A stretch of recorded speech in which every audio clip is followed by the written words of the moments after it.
We'll call the meeting to order. Pursuant to Chapter 2 of the Acts of 2025, this meeting will be conducted via remote means. Members of the public who wish to watch or listen to the meeting may do so by video conference only. No in-person attendance of members of the public will be available, but every effort will be made to ensure that the public can adequately access the proceedings in real time via technological means. In the event that we are unable to do so, despite our best efforts, we will post on the Topsfield website an audio or video recording, transcript, or other comprehensive record of the proceedings as soon as possible after the meeting. As indicated, call the meeting to order. The meeting is being recorded via Zoom and also by Boxford Cable TV for future viewing at Topsfield Cable on Demand on the town website. Is there anyone else present who wishes to record the meeting? Seeing none, we will proceed with the meeting. So let me just make sure we have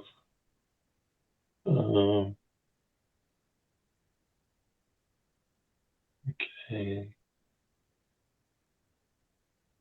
So we have one of our members is not present this evening. He's on business trip.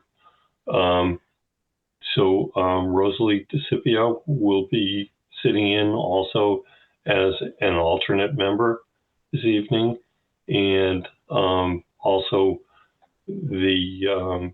for purposes of continuity, the members are allowed to miss one meeting as long as they watch the video recording of the meeting and sign a statement to that effect, and they are then entitled to continue to vote. So we will proceed because we have a quorum.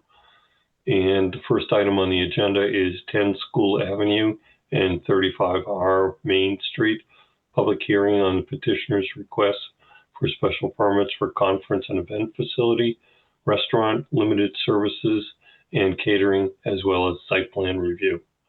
Lynn, do you want to read the notice? Sure. This was published in the Salem News January 12th and 19th, 2026.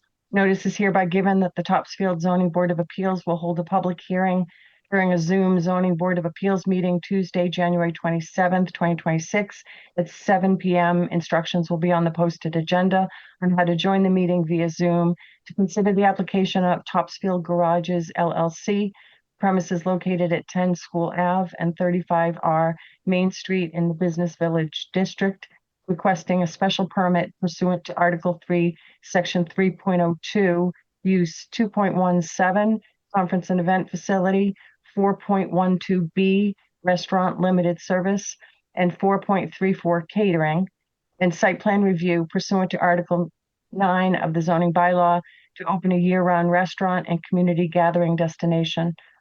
Robert J. Moriarty, Jr., Chairman, Topsfield ZBA. Thank you, Lynn.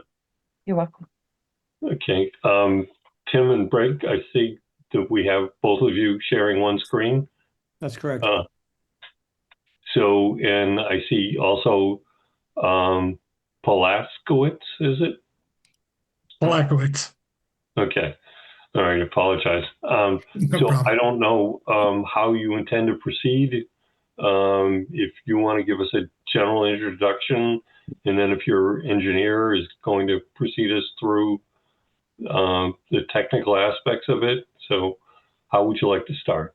Yeah, let me just provide a couple opening comments, then we can decide whether Jay talks on the site visit or if you want Brig to comment on any of the, the special permits. But so, we met obviously back in June, and the key goal of that session being to provide an overview and then to understand what, special permits and what the requirements were, which were just listed by Lynn, so I won't repeat them there. And so we obviously submitted those in advance of this meeting. And just to share some highlights of significant things that have happened since, we've had a lot of work being done on it, with probably the big news, which I think is probably old news for folks, but the necessity of going with a new building, because the older building, after a structural engineer and looked at it and so forth, just really wasn't usable.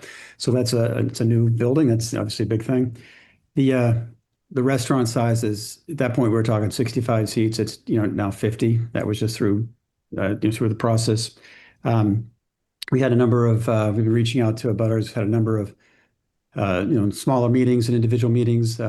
Had an open session here at the Meredith Farm. We got 15 people. Yep. I think 15 people here. So we did that through getting the abutter list and inviting them. And then since that time, we've also sent a second postcard asking for those that weren't able to attend the first one if they wanted to have any questions or engage. So did not get a response to that. We've also met with just recently, is that this week or whenever that Last was? week, yeah. Last weekend with 3 abutters. Direct abutters. Direct abutters close by, and a couple on the phone here. We walked through, discussed a number of issues, and are working with them on those issues. So I've been trying to be very transparent and talk with butters, and that's kind of where we are with that. Another thing that has come up is really as a result of the meeting I just referenced, we want to add a fence along the back of the property, an 8-foot fence to provide privacy and noise abatement, I guess, or minimization for the neighbors. And so that doesn't appear on plans because that request came up just recently. So we're going to have to need to amend the plans for that, but it's just basically an 8-foot fence along the back border there. I think that's it. So in terms of how to proceed from here, Bob, to answer your question, we could have Jay, from Hancock Associates walk through the site plan.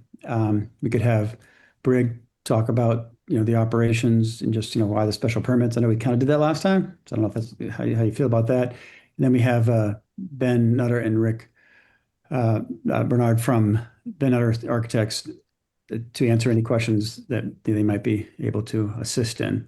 We weren't thinking they would present, but whatever makes sense. Okay.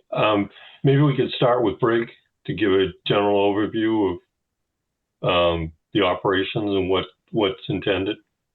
Sure, absolutely. Hi, everyone. Just a reminder about this project. So this project has 4 complementary services. It has a full-service restaurant.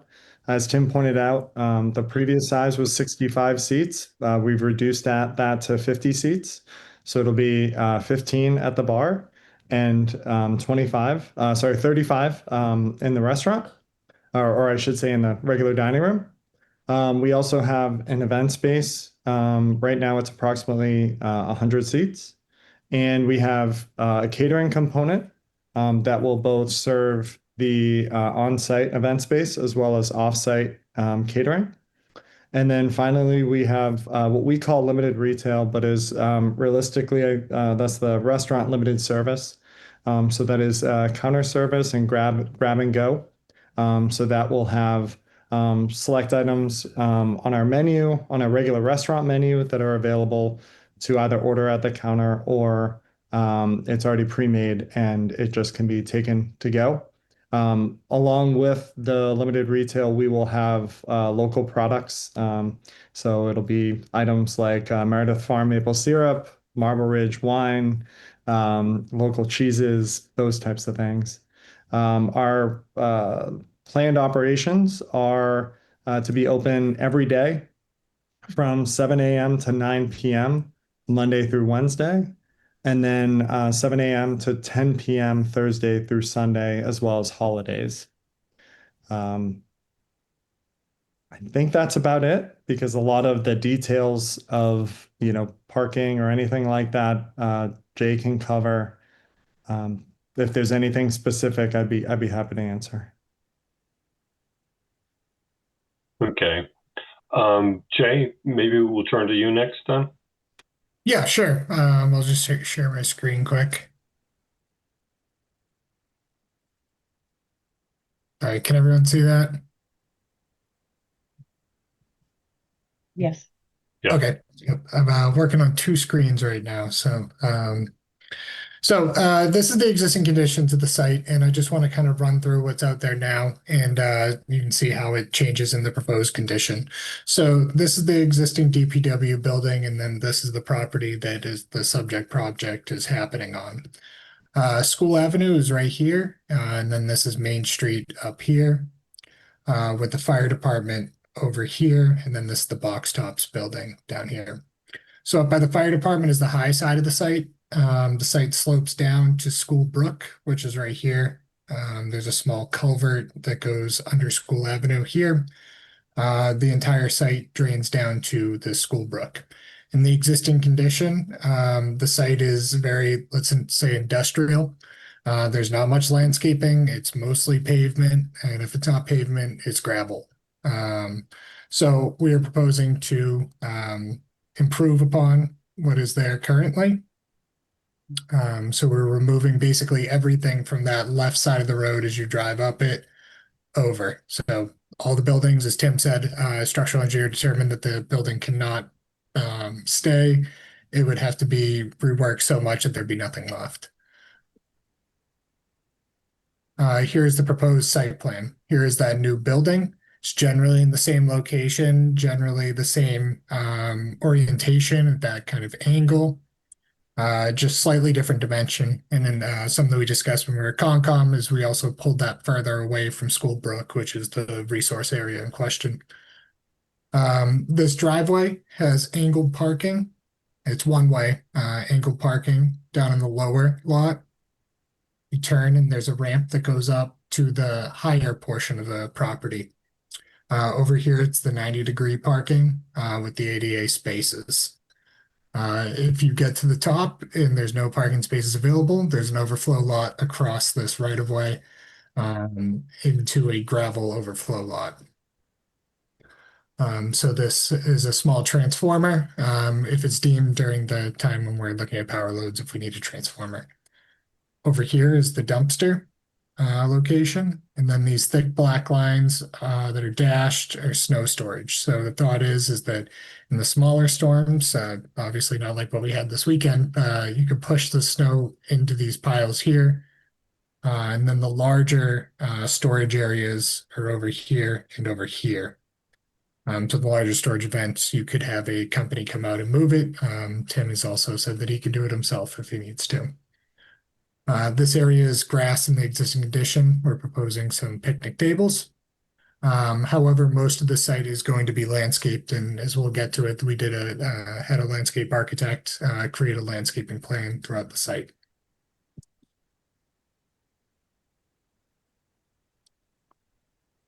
So here's our grading and drainage plan. The site has been designed to meet the stormwater standards. This is a subsurface chamber system. So this provides infiltration and recharge, and it's designed to cut down on peak rates and volumes of runoff.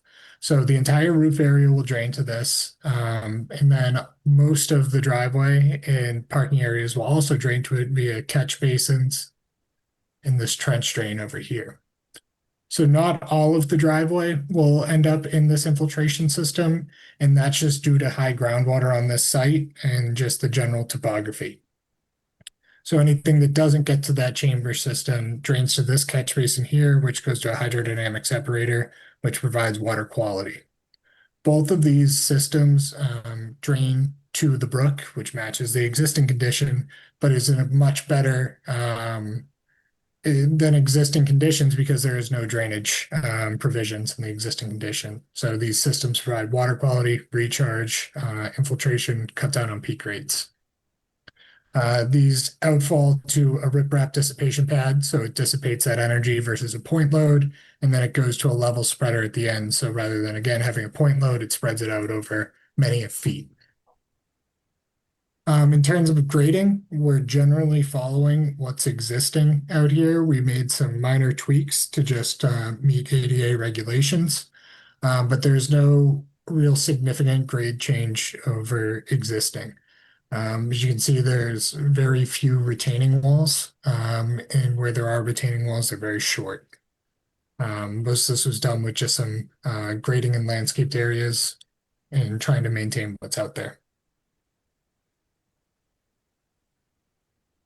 So here's our utility plan. Again, you can see that drainage system more in a general sense, but we're proposing all new utilities to this building. So that would be kind of your standard water, fire service, gas service, telephone, and electric. Again, there's that transformer.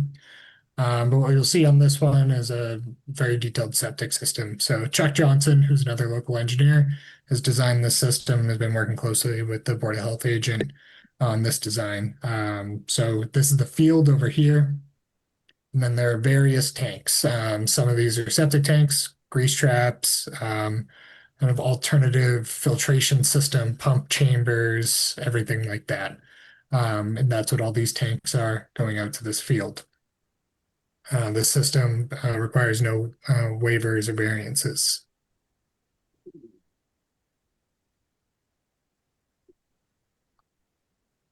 And as I mentioned before, we worked with a local landscape architect, James Emanuel, who's come up with this landscaping plan. These species are all native species, so they're all going to be drought tolerant, low maintenance, but look really nice. And it's something that the at least Conservation Commission appreciates these native plants. And that's these here. So I think that's about it in terms of the site itself. Brig or Tim, if you have anything else you want to add Yeah. in. Just point out the fence I referenced earlier. You can draw it. It'd be along the border of Deborah Crocker, Sarah and Chris Powers, and Mike Mahoney, part of his land, obviously the part we own or would own. So that's where the right now the fence isn't perfectly straight. It kind of goes onto our property a little bit or back and forth. So we'll just straighten it out basically. But that is not on the chart because it's a new thing. But just wanted to at least point out the orientation of it while we were all together, or the location of it, not orientation, location of it.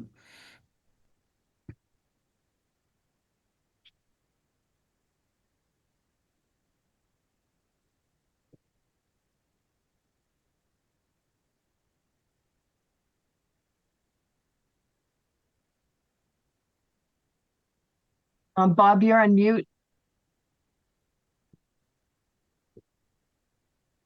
Yeah, that helps.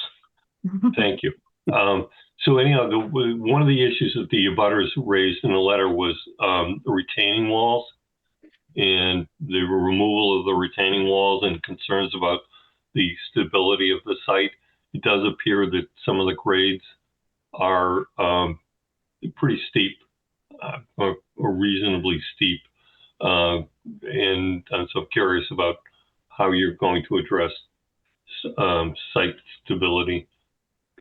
Yeah, the area that looks like I think the area of primary concern is behind the dumpster, I guess, kind of that area. And so I went out there with Richard Thompson, who the likely contractor would use, and asked him his opinion.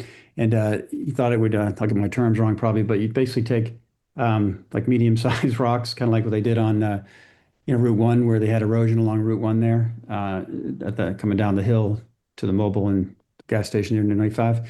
And you put the rocks there, and then that stabilizes the slope, and the water goes through it. So that's what he was thinking. And so that's the approach there. And otherwise, we've been talking with Jay. I mean, obviously they're licensed engineers, and so the retaining walls that we have listed are based on their analysis to where we need retaining walls. But that particular area, which is one that we talked about, where the butter group, that was the recommended approach taken by the contractor and how you would do it. And we shared those thoughts with that group. Can't remember the day we met with them. It doesn't matter. Just recently, last few days. Yeah, and to add to that, the existing slope in this area, if you can kind of see the lighter gray lines in the background, those are the existing contours, the existing topography out there. That is a very aggressive cut that was done. That's about a 1-to-1 slope, which is very susceptible to erosion.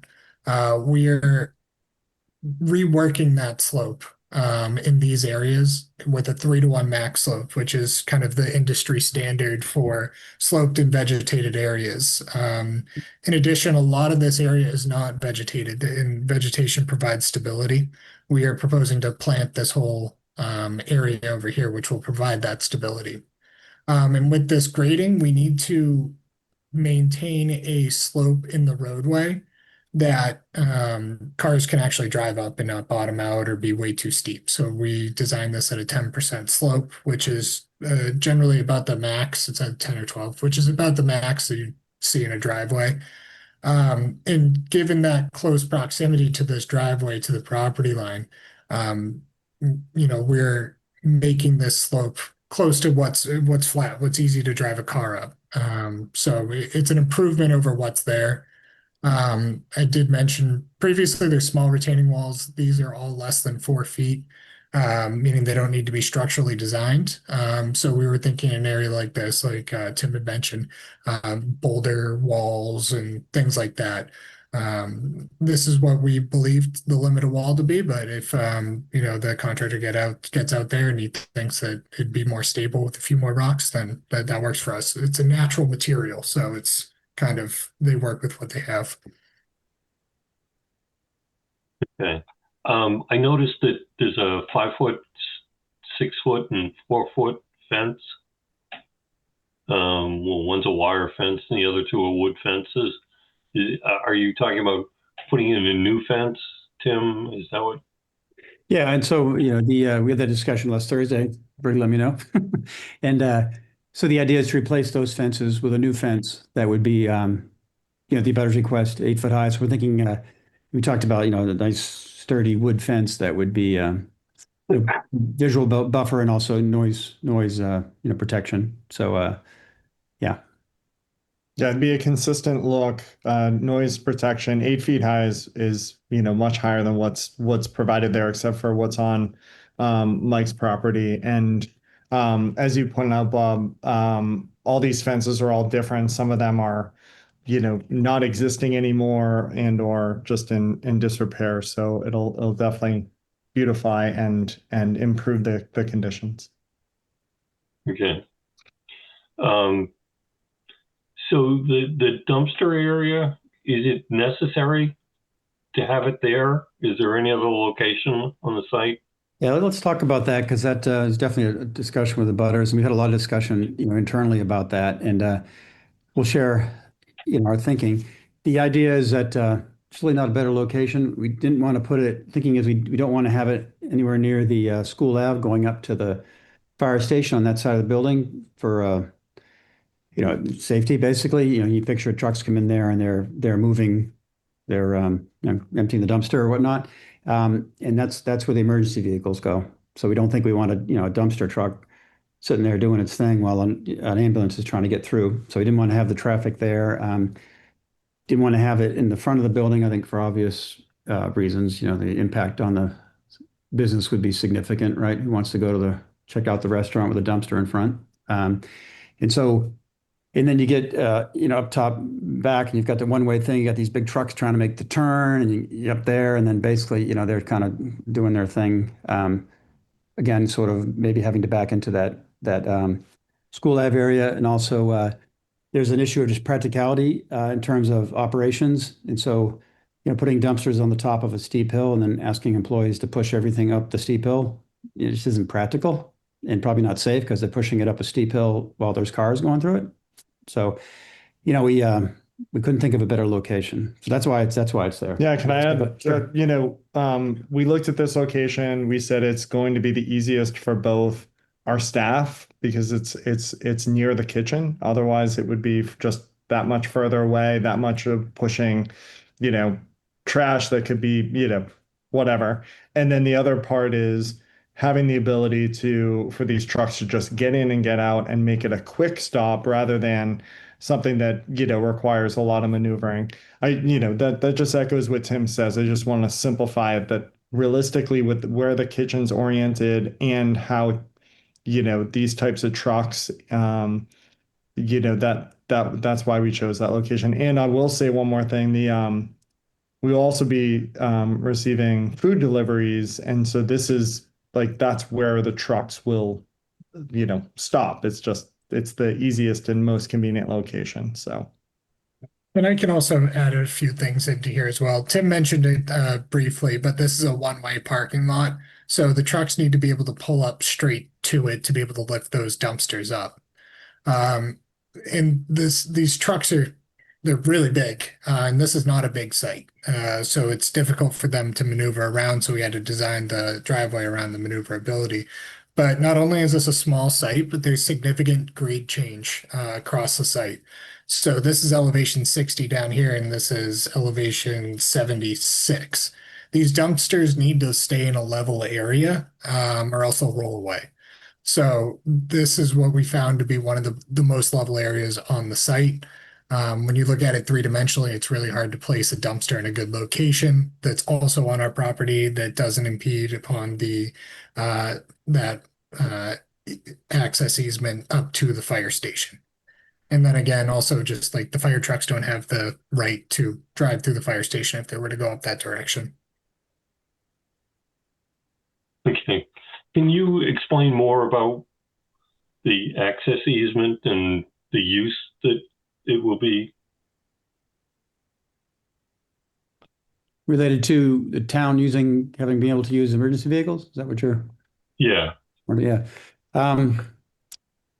Yeah, I mean, we've talked with the folks there, and obviously, it's under a purchase and sale now. We haven't finalized things, until, of course, this process goes through. So, the agreement is that we would make it available for them to access having emergency vehicles go through that. Our understanding is that the larger fire trucks actually don't use this because they can't make the turn, effectively from the fire station back down, but that smaller vehicles, ambulances do make it, and so we'd have it available to them. We had discussions about the town putting we're definitely going to have some type of signage so that this doesn't become a cut through, so people can cut over to 97. So we'll have signage here like closed, or we got to decide exactly what to say, but we had discussions with the town, and my recommendation, my hope is that the town would put a fence there, or a gate there, and then have it be, opened by cars having the right sticker or some kind of, I'm not sure quite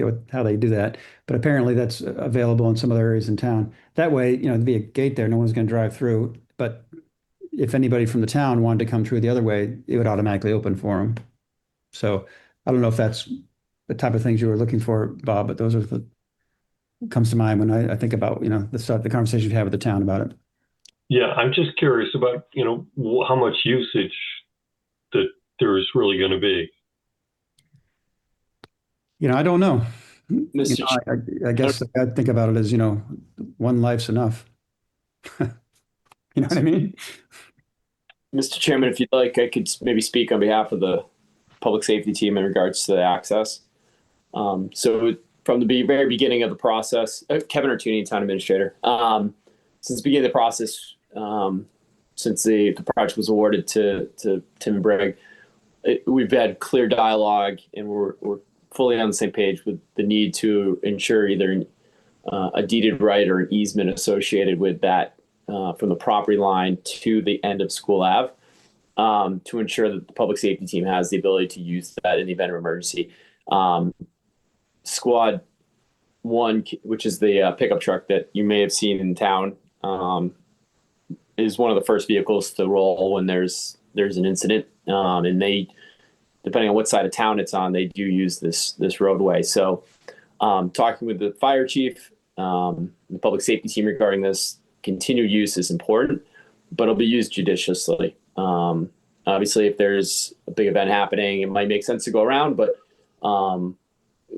it will be clear so that the team can use it, and they will, as needed.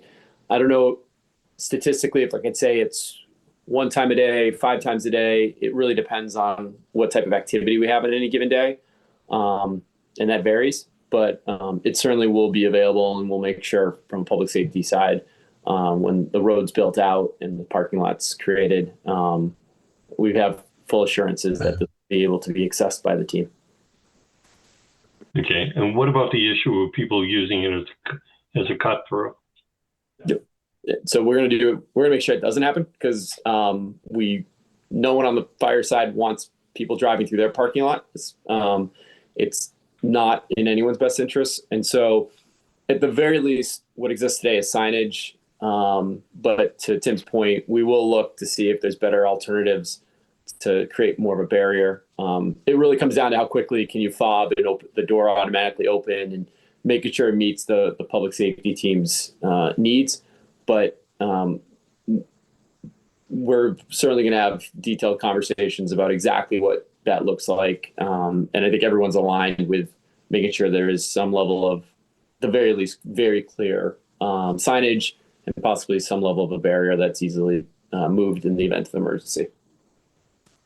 Yeah, in our discussions, we've already planned signage, and so at least we'll have the sign. We're planning on that, and Yep. that'll be at our expense, and we're fine with that.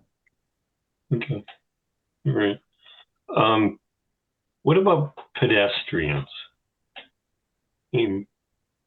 So I guess it's possible pedestrians could use it as a cross through, or do you anticipate people walking down from Main Street to come to the restaurant? So we currently do have a lot of walkers who take advantage of that cut through, and that has not been problematic. I don't know if we've necessarily directly had those conversations with. I mean, if there's a barrier like a fence, that's obviously going to make it prohibitive for people to be able to walk up and down that roadway. But that'll factor into whatever the final limitations we create from getting from this property to High Street. Okay. All right.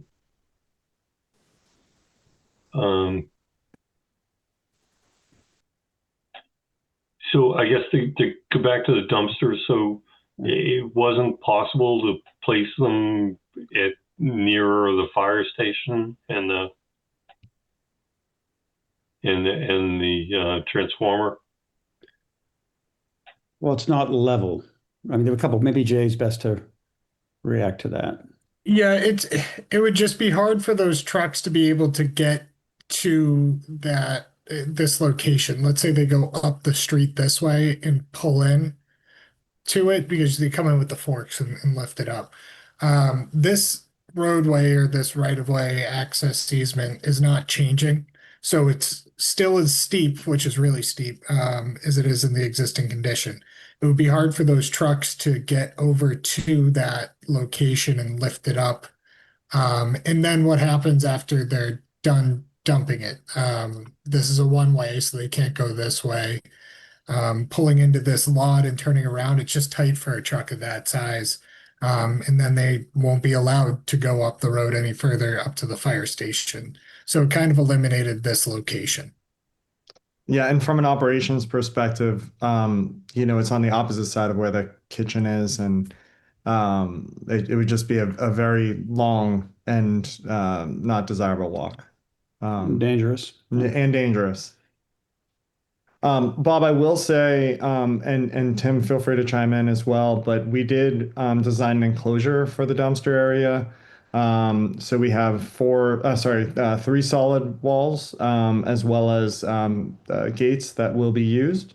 So this is, and Jay, feel free to chime in, but this is a concrete level floor with three solid walls and a gate in front to make sure that it's clean, it's easy to be managed, and we want to reduce and not have any issues. So There have been some discussion about, rodent control and, rodents can be attracted to dumpsters. And so obviously there's Board of Health requirements there. And given the business that Brig's going to be in, we're going to be all over that, right? So absolutely, we definitely we'll have a professional rodent control program. I have it here at the farm. People come, I think it's every 2 weeks or something, whatever. They'll check things. And so we definitely will have, it's in our interest. It's a requirement for us to control that, to the best we can.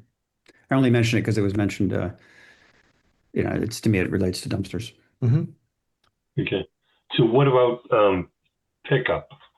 Can you restrict the hours, for example, so it wouldn't be at 6 o'clock in the morning that? Yeah, I mean, that's the dump plan, trucks are- Bob. So the plan is, I know that we've had the conversations with the abutters, and the plan is to we haven't hired anybody to do this service, but ideally the service is happening during normal business hours. I think what we had talked about was like 7:30 a.m. Maybe as late as 10 p.m. But I mean, I'm just thinking, we ideally don't want to be in a situation where we're making a lot of noise in the middle of the night. We don't want to be disruptive to the neighbors if we can avoid it. So, And we can make those requirements on our vendors, right? yeah. I mean, again, I don't want to promise. I don't have a dumpster service now, but I Yeah. assume that once I have a conversation, I can say you can't pick up before X. Yeah, my understanding is you can do that. You're on the, hopefully they abide by the agreement you have with them, right? Yeah, So, absolutely. yeah, they could always show up whenever they want, I guess. But yeah, you can place those restrictions. Okay. Yeah, I mean, my experience is that they have their roots. And, Yeah, you got to get on their route. You got to Yep, that's yep. negotiate up front, and we had that at the business I was with. We had that kind of stuff. So you just agree. You can come to this block, and Yep. they want to keep your business. But there's this, someone might show up at 7:15, right? We can't really control that, okay. All right. So, how many seats did you say there will be? So there'll be 50 seats in the restaurant. Okay. And what about the event facility? Right now, I believe we have 104 seats. And Okay. the event space is, it can be one large space, or it can be divided into two smaller spaces to give us flexibility to host different types of events. Okay. So, I mean, in theory, you could have 150 people. In theory, yes. We've staggered some of the hours as well. So, right now what we're proposing for the full service restaurant, which is not part of the special permit, is to be open Thursday through Sunday, from 5 to 10, and then on Saturday and Sunday having brunch from 9 to 2. And so we are not planning on opening the restaurant 7 days a week at this time.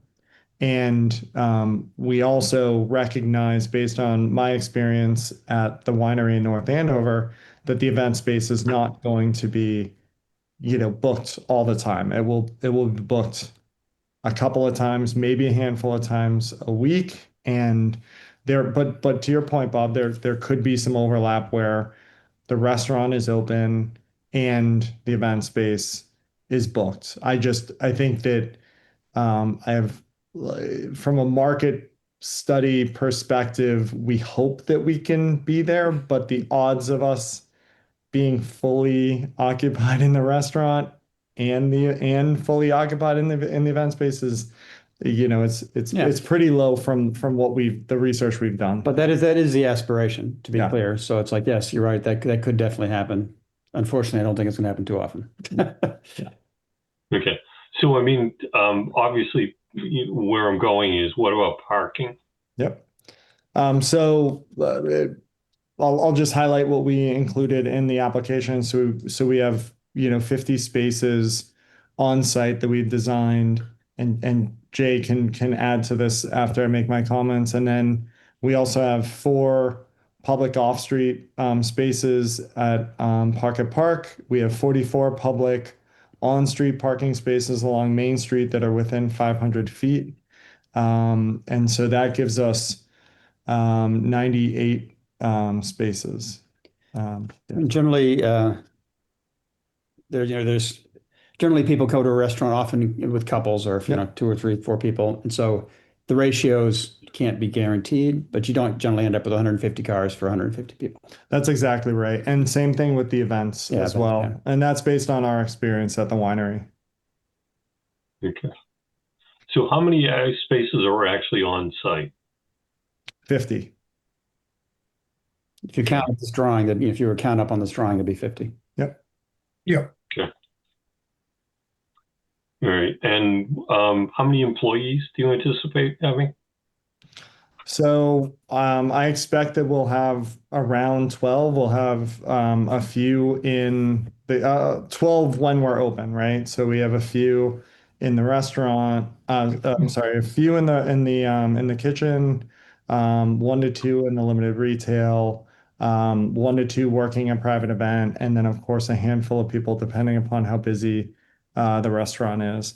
But 12 seems to be a number that I keep going back to when we're open and we're fairly That would busy. be at the max when everything's. Yep, exactly. We've talked about potential of having if there was that situation that occurred, again, we hope it occurs all the time, right? Where restaurants packed, got two events going, you got 100 people in there, requiring that the employees, park further away. There's, public parking over by the Catholic Church, town hall. Yep. And those aren't generally busy during those times. And so make the employees walk, basically. Our staff's going to be arriving before we open and staying after we open. So we want them to park further away from our guests so that our guests have the most convenient parking. Okay. And you'd be comfortable with a condition that requires that? Requires employees. Yeah. The employees. Yeah. Okay. I guess maybe. I guess Briggs the operator. Yeah. I guess my question, Bob, would be: I understand that when we anticipate a busy day, but if we're not anticipating a busy day, let's say we don't have a private event or anything like that, we're just open, we're expecting 30% occupancy. Would that condition still be in place? Yeah, so maybe Because I guess my thought was that we could, maybe the condition is, as our parking lot gets filled, we could have our staff move their cars, which we do at the winery all the time. Or yeah, no, I think it might be the thing if you have an event and the restaurant open, Right. then you do it. Because I think most of Right. the time, well, we don't know, but there's gonna be many times that there won't be an event Right. and the restaurant's open. Right. So, but we're open to it. I think Bob, we're open to it. We were just kind of spitballing based on your question. just Okay. sometimes when you have retail, you're having a brunch and there's 17 people in there and you're making your employees walk through the rain. It's just, it seems a little not necessary, but Okay. Okay. Understand. And liquor license, what is the status? Sure. I'd be happy to address that. So, we're a manufacturer of alcohol, which means that we are only allowed to hold a manufacturer's license. The reason why I mention that is it doesn't allow us to get a regular retail alcohol license. That means that we currently have the ability to make and serve our wines. We don't have the ability to serve other people's wines. And so similarly, we are expanding our manufacturing license to include beer and include spirits. And we will be working with local manufacturers, so local breweries and local distilleries, to source our beer and spirits at the restaurant. So that means that we will be applying to the state for an extension extension and expansion of our farm series license. So currently we have a farm series winery. We will be expanding it to a farm series brewery and a farm series, I believe it's distillery. And then we will be coming to the town to request the ability to pour our products on site, which is not a typical retail license. So there's no. I know that your town has certain number of licenses and limits to that. Our licenses will not go towards or count towards the existing licenses that you have in your town. This is very similar to the Alfalfa winery structure. So. Hopefully that helps clarify. yeah, one point that's been helpful to me, others people have asked, so I'll share it here quickly. So if you come to the restaurant, you can order beer, wine, or spirits, but you can't order a Tanqueray and tonic. Right. We can't sell a Tanqueray, but we can sell a gin. Correct. So in order for us to sell gin, we either need to make it or somebody in Massachusetts needs to make it for us. And then that'll be part of our so-called manufactured product. And then we're able to serve it. So the idea is we'll probably start with, beer and wine and maybe a couple of spirits, but over time we'll start to understand our customers and we hope to have a full selection. It just won't be Tanqueray or Sky Vodka or anything, that's international or national. Just out of curiosity, why not just apply for a regular pouring license?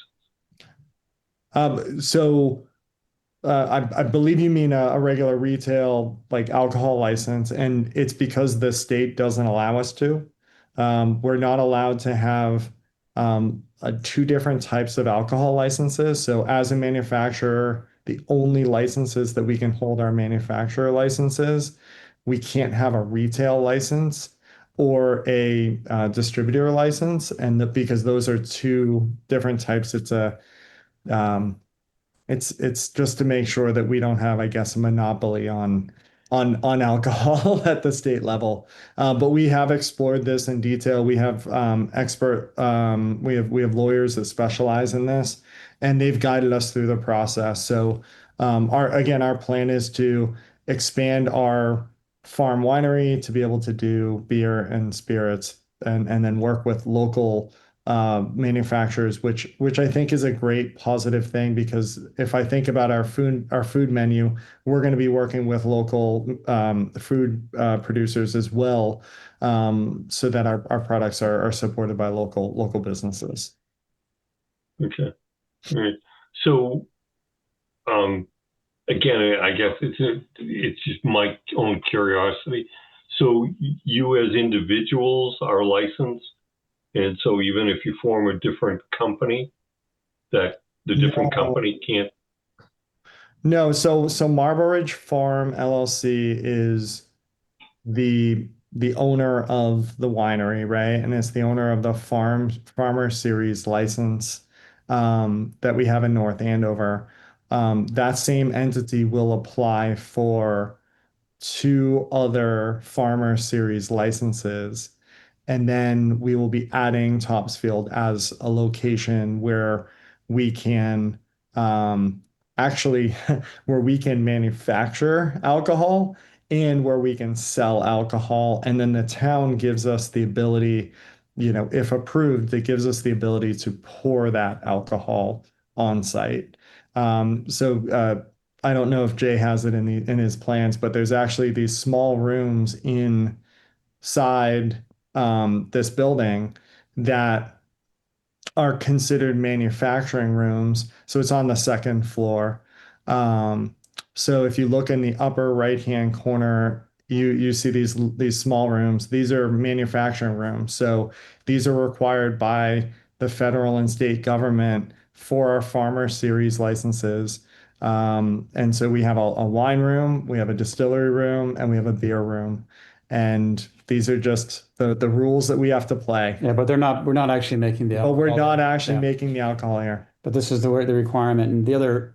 So like basically the requirement's very tight, and so Briggs an individual, he can't just start another LLC and have that LLC We've get tried the other license. I mean, lawyers Right. are very, you can't do that. That's the law. Yeah, I mean they specifically call out that there should be no collusion, and you wouldn't be allowed to do it. So you can't have ownership in multiple different alcohol licenses. Okay. Okay. All right. Ben Nutter, do you want to walk us through the architectural?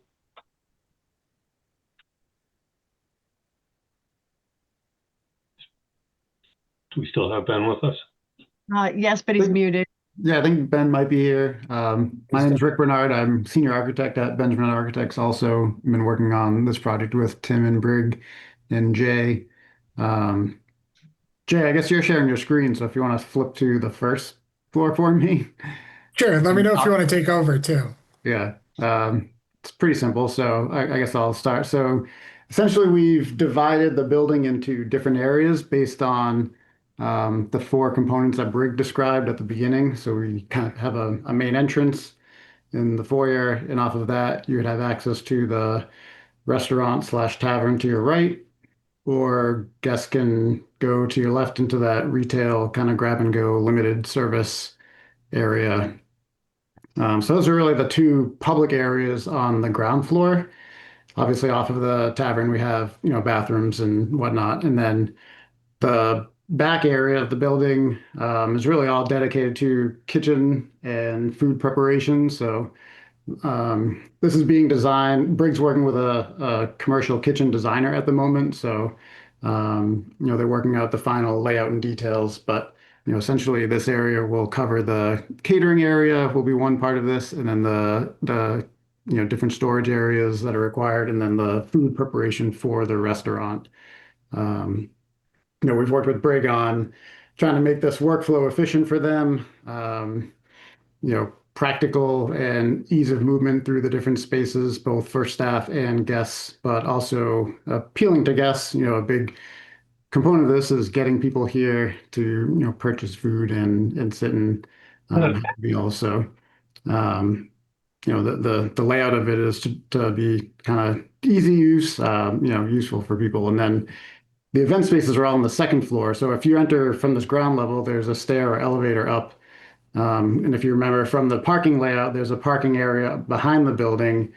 That's because the grade change is so dramatic. So that parking level is actually up at the same level as the second floor. So if you walk in off of that parking area, you're actually walking into the second floor, which is where the event spaces are. So if you're coming just for an event, you may be able to just park in the back and come in this entrance. Um, if you have to park in the front of the building, then you can come in on the ground floor and, take the stair up or the elevator up so that it's accessible. And then the left half of this building is dedicated to the one larger event space, so there will be a divider that could be two smaller event spaces. And we intentionally put the event space on this side of the building, so it's not competing noise-wise with the restaurant below. So again, trying to separate the building into different zones, by use can help Brig control both, event flow, staff flow, and, not cross-pollinating, noise and whatnot. Then beyond the event space, there's just some public space for circulation, access to the bathrooms, and then everything else on here is really more for storage for event. They may have store tables and chairs or whatever else they need for the events, the small staff room, and then mostly mechanical space on the end of the building. Then from an exterior perspective, the bottom view here is really the front of the building, what you see as you approach from School Ave.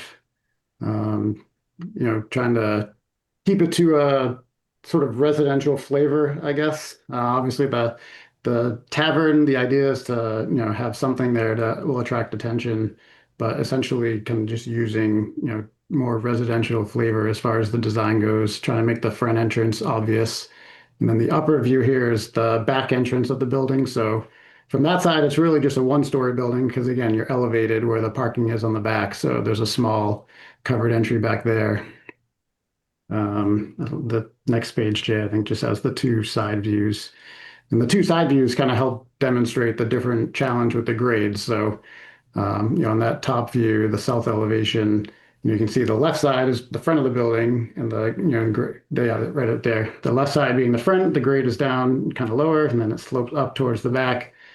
And, on the opposite side, this is the bottom view is the north elevation. So this is the side, I guess if you picture the site plan, that's kind of facing where the dumpsters are. So that's sort of the kind of part of the logic of where the dumpster was. The doors on this north side are coming in right out of the kitchen that would get the staff, closer to those dumpsters.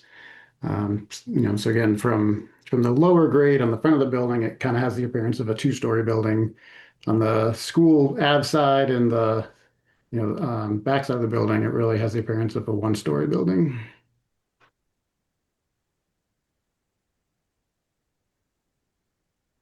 Okay, so no loading docks or loading facilities? No, Brig, I think you could describe how deliveries would be made. Yeah, we're going to be working with local food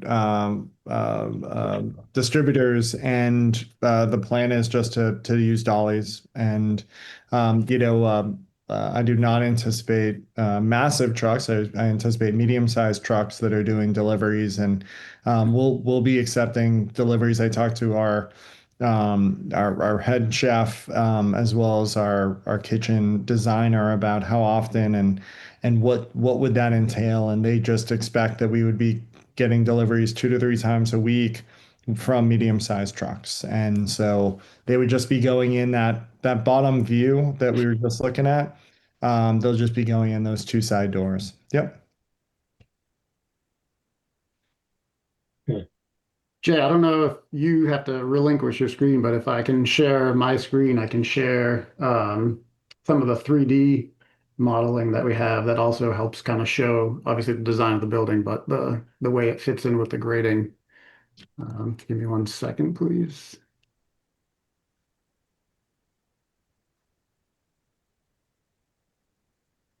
So this is the view as you come down School Ave. So this, this is School Ave coming towards the building. This would be the hill, the right of way going up towards the fire station. So we don't have all the trees and everything on here, unfortunately, yet. But this is our conceptual design. So again, this is the front of the building as you approach from School Ave. Again, kind of the tavern being one component as a feature on the building, the main entrance. Again, trying to direct people on where to go, so that's obvious. And then, sort of using some design tools to sort of separate the building into different pieces. So again, it's not going to feel overwhelming on the site.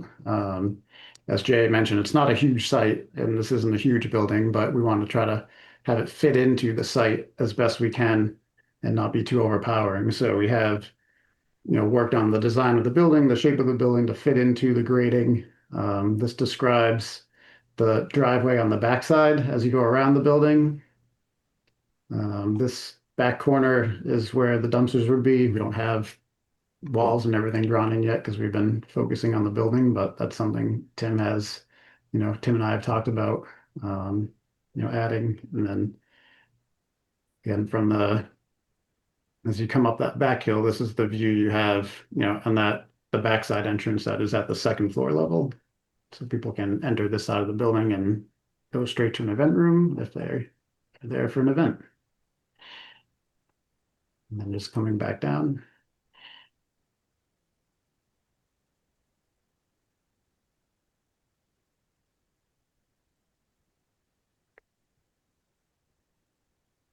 So,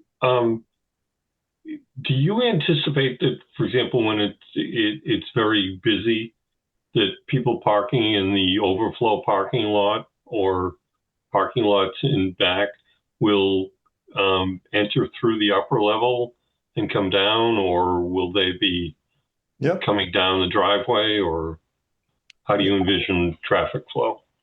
Sure. So traffic, so parking, as you pointed out, Bob, as our front parking lot gets filled, the rear parking lot will get filled, and then the accessory parking lot, the gravel parking lot will get filled. So the rear and the gravel, we expect people will be going in the front entrance.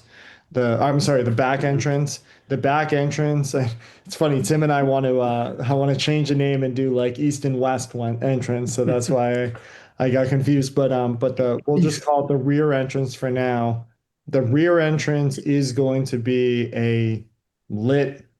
We're going to be directing people there. It's going to have a presence. So we really don't want people walking down School Avenue for numerous reasons, but really safety. As Jay pointed out, the slope isn't going to change and it's already steep. And then of course the risk of maybe the fire station or even other cars that are exiting our property to go back onto Main Street. So we want people in the rear to go in the rear and people who are parked in front to go in the front. And then, just to highlight people that are parked on Main Street or any of the public parking will be walking from Main Street onto a brand new pedestrian walkway that we really didn't talk about tonight.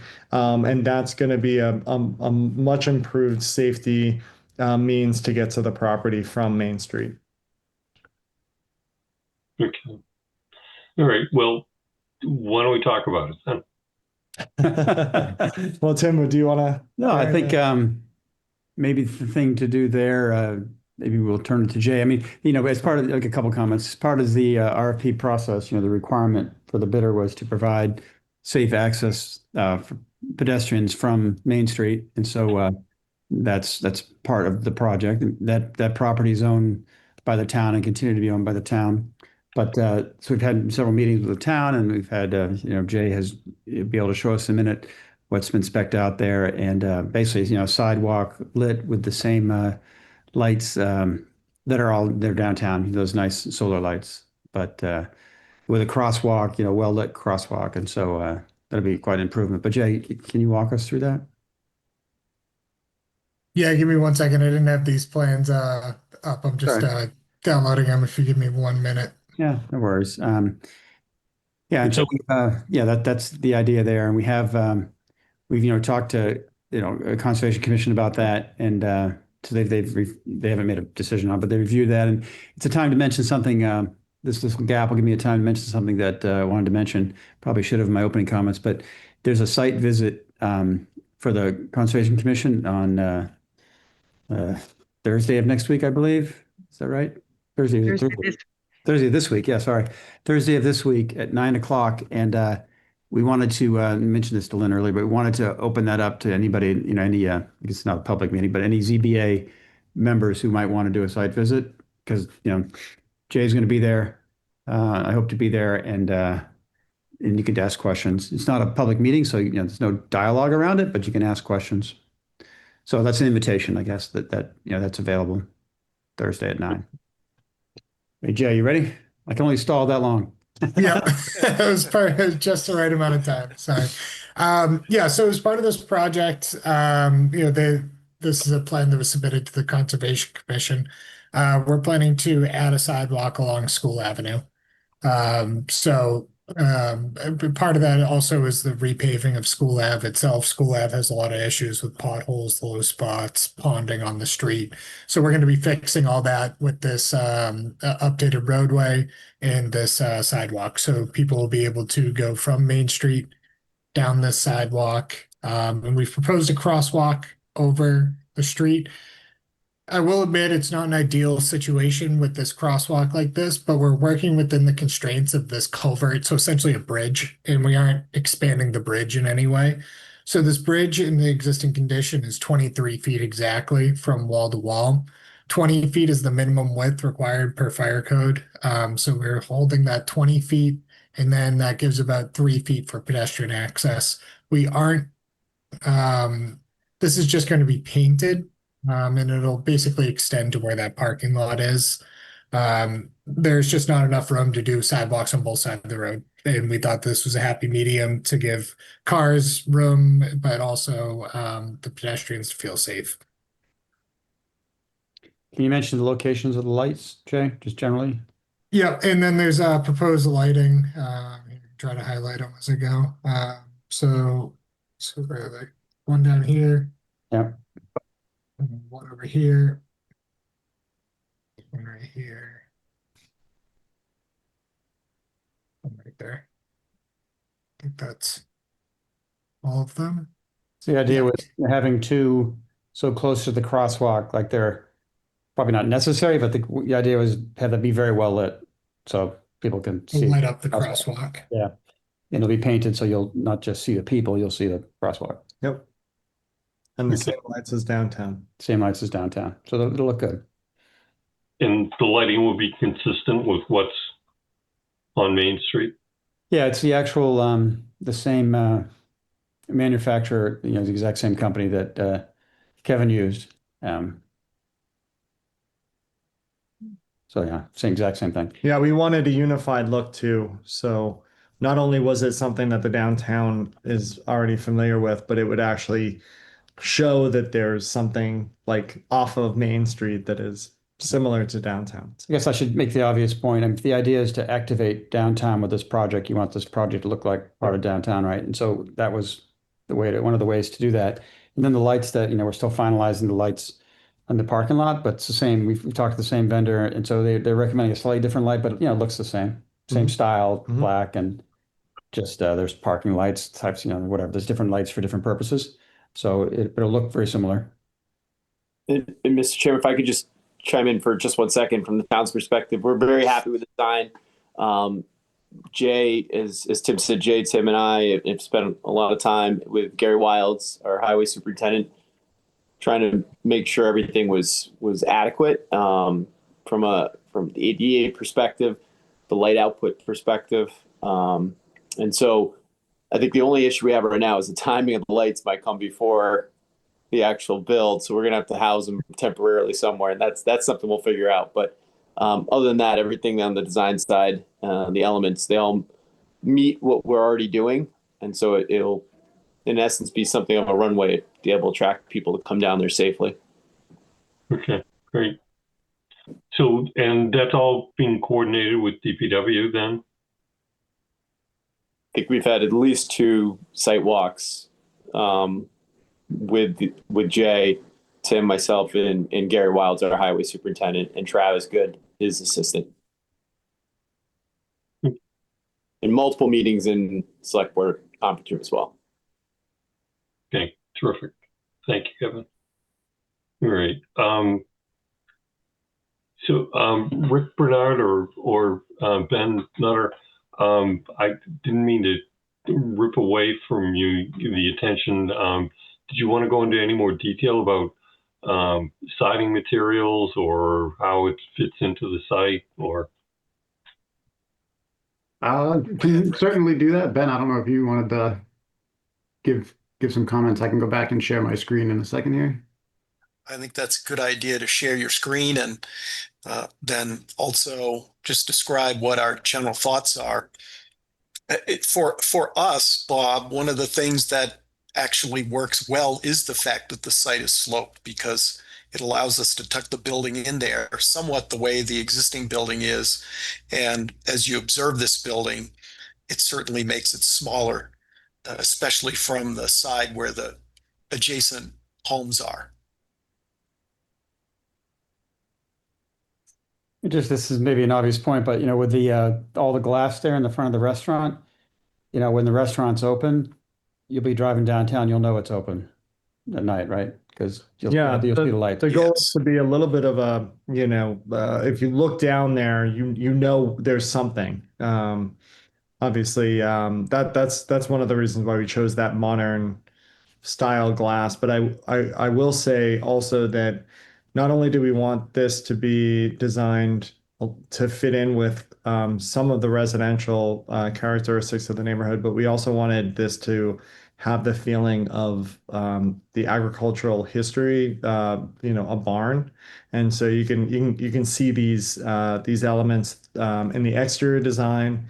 And then we've had many conversations about the interior finishes and the feel and the look, and it's gonna be a lot of wood. It's gonna be really natural feeling on the inside, rough cut lumber, vintage lights. Just have a really warm feeling on the inside. That's all I have for that. Yeah, Brig and I both live on farms with barns with red barns. Yep. So there's a theme there too. It's sort of a consistent with. So red is the color then? I hope so. Yeah, we're just deciding if it's Meredith red or Marble Ridge red. The arm wrestle is going to be in about 20 minutes. He's gonna win. Well, that was well described, Brig. Thank you. Thanks, Ben. All right. And what about building materials? The siding, the roof, and Sure. So the materials are all intended to be kind of something that will require less maintenance over time. Obviously, we're being conscious of the environment. So, the materials are products we've used recently and frequently that are more kind of a recycled kind of material. So some of the trims will be product that's made out of rice hull component. So it's it's a more environmentally friendly, stable material that you can paint and will hold paint for a very long time. The siding is a composite siding material that would be painted. The roofing, the majority of the roofing is identified as being an asphalt roof, much like what's on the building now. We have shown hopefully it can stay as budgets and things come in, but showing a piece of this as a metal roof, kind of as that homage, as Brig mentioned, to kind of some of the barn and agricultural buildings, but also kind of, again, kind of signifying, this part's a little more important than the rest of the building. This is the entrance. Windows will all be specified as an energy efficient clad exterior window. Again, something to just help with the yearly and operational maintenance of the building and make it more energy efficient. We don't have a lot of different materials, so it's not, everything is pretty much the same around the whole building. It's all, again, things that you would find on many other projects. Again, you could drive around and find many other buildings that have similar details as this would have. Yeah, to Rick's point, so we're planning on working with Mike Dunn of Dunn Construction, who's local, and then the subs. So he's the general contractor, and the subcontractors, are predominantly local businesses that Mike and Tim have worked with extensively, and so the products that they recommend are the products that these subs and Mike Dunn are very familiar with and have been used on other commercial projects in this area. So, to Rick's point, we are mindful of, if there are components that are either energy saving or renewable, we'd like to incorporate that, but we're also looking at really just making sure that this project is being built with the highest quality products that our contractors are familiar with using.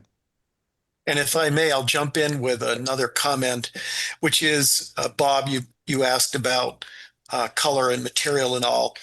Our goal here was to have a uniformity of the exterior cladding, clapboard, and trims consistent with the kind of style and detail you'd see in the center of Topsfield, and let the forms of the building create the playfulness or the excitement visually, and not go to a wide variety of different materials and colors on the outside.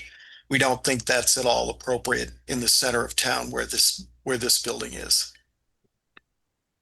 Okay. And you're comfortable that barn homage fits in the center of town? I'll say for myself, certainly. I don't think people are going to drive down School Avenue and go, "Oh, this is a barn." It's the forms are not unlike the historic houses in the historic district, gable roofs, simple shapes. But it is, we're sort of using some of the ideas that you might see on Meredith Farm, for example. But if you drive by Meredith Farm, you clearly understand those are barn structures. The architecture of this is different enough that we don't think of this as a structure that people will drive down and think it was a converted cattle barn. No, I'm sure it'll be much more elegant than that. Thank you. Bob, I was just going to add one more thing to elaborate on Ben. So, Tim had mentioned activating the downtown. I mean, the reason why we're here and requesting these special permits is because we really want to activate this property, and that means that we want the building to resonate with residents, and that's what Ben was talking about. But also, we want the building to attract people that are just outside of Topsfield, and that means that we really think that this building can be a tribute to what Topsfield's all about, a little bit of history, a little bit of local agriculture, but we're this isn't a farm building. It's going to be a tavern, right, with an event space. And so I just want to highlight that to give just a little bit more context. Like we obviously have been working on this a while, and we feel like this is a really good mix of kind of hitting on all those marks, so that if you're local, you feel like you're home. But if you're, I don't know, say you're coming from Boston, it's a Topsfield experience. Okay. Can you talk about the event portion of the building? what your thoughts are? Are you looking at weddings, business functions? What is the thought process for the Sure. event? Sure. From a business perspective, we think the event space is going to be used by lots of different types of private events. We think weddings are probably pretty rare. Um, the average wedding is, I believe, 125. It might be 150 at this point, and the maximum that we can fit in this room is 104. And I don't believe that that includes a dance floor or a ceremony or any of that. But I do anticipate that we might get a handful of weddings, and we'd like to have that ability to do indoor weddings. But we think that the large majority of the events that happen here are local people looking to host smaller events. So it's like you said, corporate events during the week, holiday events, and then baby showers, bridal showers, retirement parties, um, and then I would say the wedding adjacent events and activities. So it would be like an engagement party. It would be maybe a rehearsal dinner. Um, and so we have a smaller event space at Marble Ridge that can host up to 68 people. And that is regularly booked by all of those events that I just mentioned. And then we have our first a smaller wedding this year in a few months, and so we may do 50 events with one occasional small wedding. And so what we're proposing here for Topsfield is the same types of events that we do at Marble Ridge, so that if Marble Ridge is already booked, we can send business over to Topsfield and vice versa. Okay. On the exterior, there was a reference to picnic tables. So what is your plan on the outside? Yeah, I'll comment on that one. So in this picture, you can help. It's over to the right side of the of School Ave. So right, you're about to show up right in there. The idea is to have, like, we talk about 2 or 3 picnic tables, and to give folks just a place to sit. Obviously, it's not really because we're not going to be having service go out there. No one's going to order their food out there. This is more for people who would want to just, maybe they would order something from us and sit there. But it's more about activating it from downtown. If the Pocket Park is full and Zoomies, you just went to Zoomies, and you can't. There's not a whole lot of seating out there. You could walk down here and kind of hang out for a little bit, and then we've there's a it's not on the docket for tonight, but a trail across 35R Main Street and the Greenbelt property, which I think is 15 School Ave. That's been approved by Concom. So it'll be a little path going across there, so you could walk down to the path and kind of hang out. I mean, they're not, from my perspective, those don't really help Briggs' business so much. I mean, they don't hurt it, but it's more to kind of activate the town. That's how I look at it. Mm-hmm. Bob, you're on mute.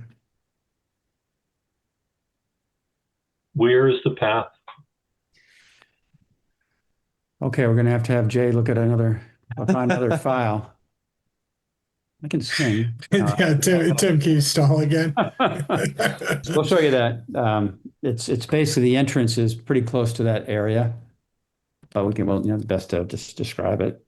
It's not very long. I mean, it's only so much land, and you can't be within so many, whatever. It's basically a path of 30 inches wide or less that's not paved is allowed by I guess it'd be the state, or if it's federal and state, as a sort of an exception across property that's within, close to the river. So Rivers Act gives you that exception because they want to promote public use, and so the Conservation Commission approved it, but really, it was really out of their jurisdiction, really, as I understand it. It's an allowed exception.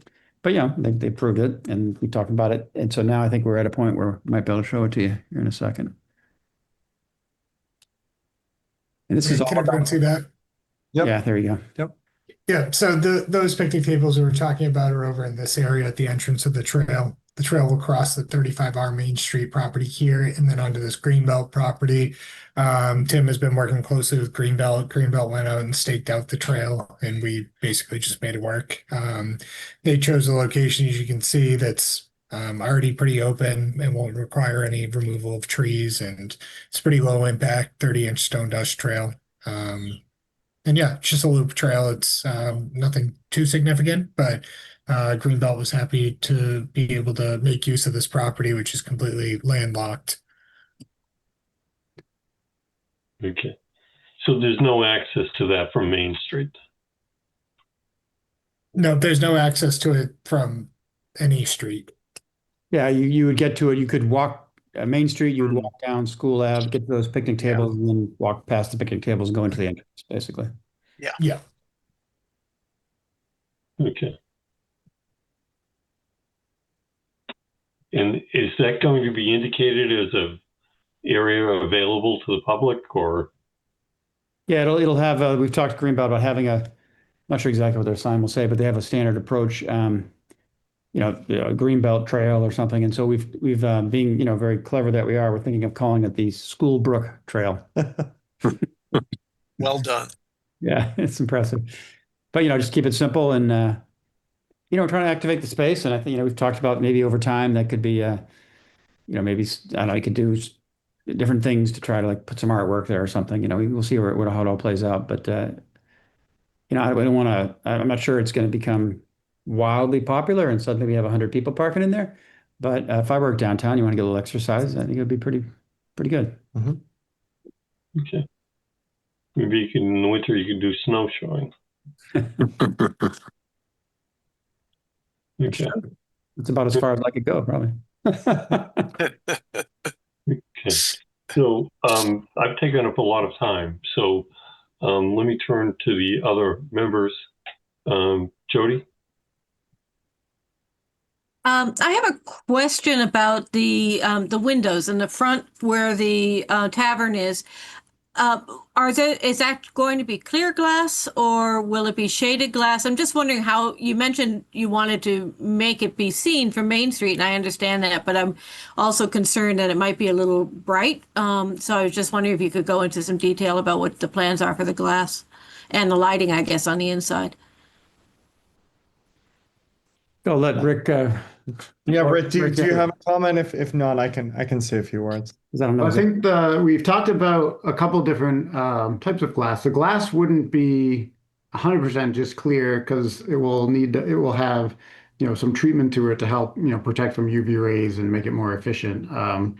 So during the day, you won't really have that sense of seeing directly into the restaurant, and then in the evening, when it's dark, obviously you'll see the lights inside. I think Brig has kind of envisioned having kind of a nice decorative fixture, that you would see through there. But the tavern isn't, in general, not,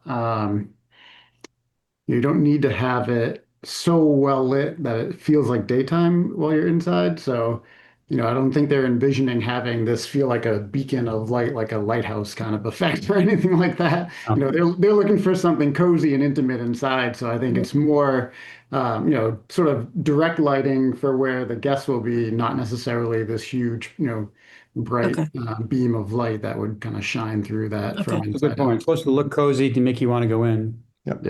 Not Okay, because there is my understanding is that the house on the right as you're going down School Street is a condo complex, right? Is that the yellow house? And so I was just wondering whether, looking out their back, if they're going to be, or if they're going to have ambient light suddenly coming in through to their kitchen or whatever. So I was just trying to figure out if that would affect them or if you're just thinking it's just going to be a soft glow.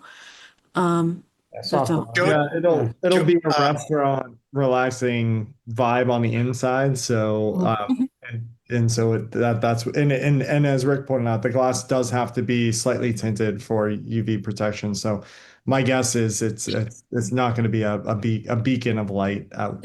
Okay. And Okay. Brig, Jody, I'll add one more thought that just came to my mind. When we did the new town hall addition, the connector, that vertical space where the stair Right. is, that has glass on both sides in a Mhm. similar way. And that also has just pedestrian walking light on the inside. Probably light quality that would be similar to what Brig would have in the restaurant. So if you drive by that at night, that I'm thinking That that makes- might be a good comparative Okay, that's to a what good point. we're thinking about Okay. here. Okay. Okay, thank you. That was it. Thank you. Okay. Dave Moniz?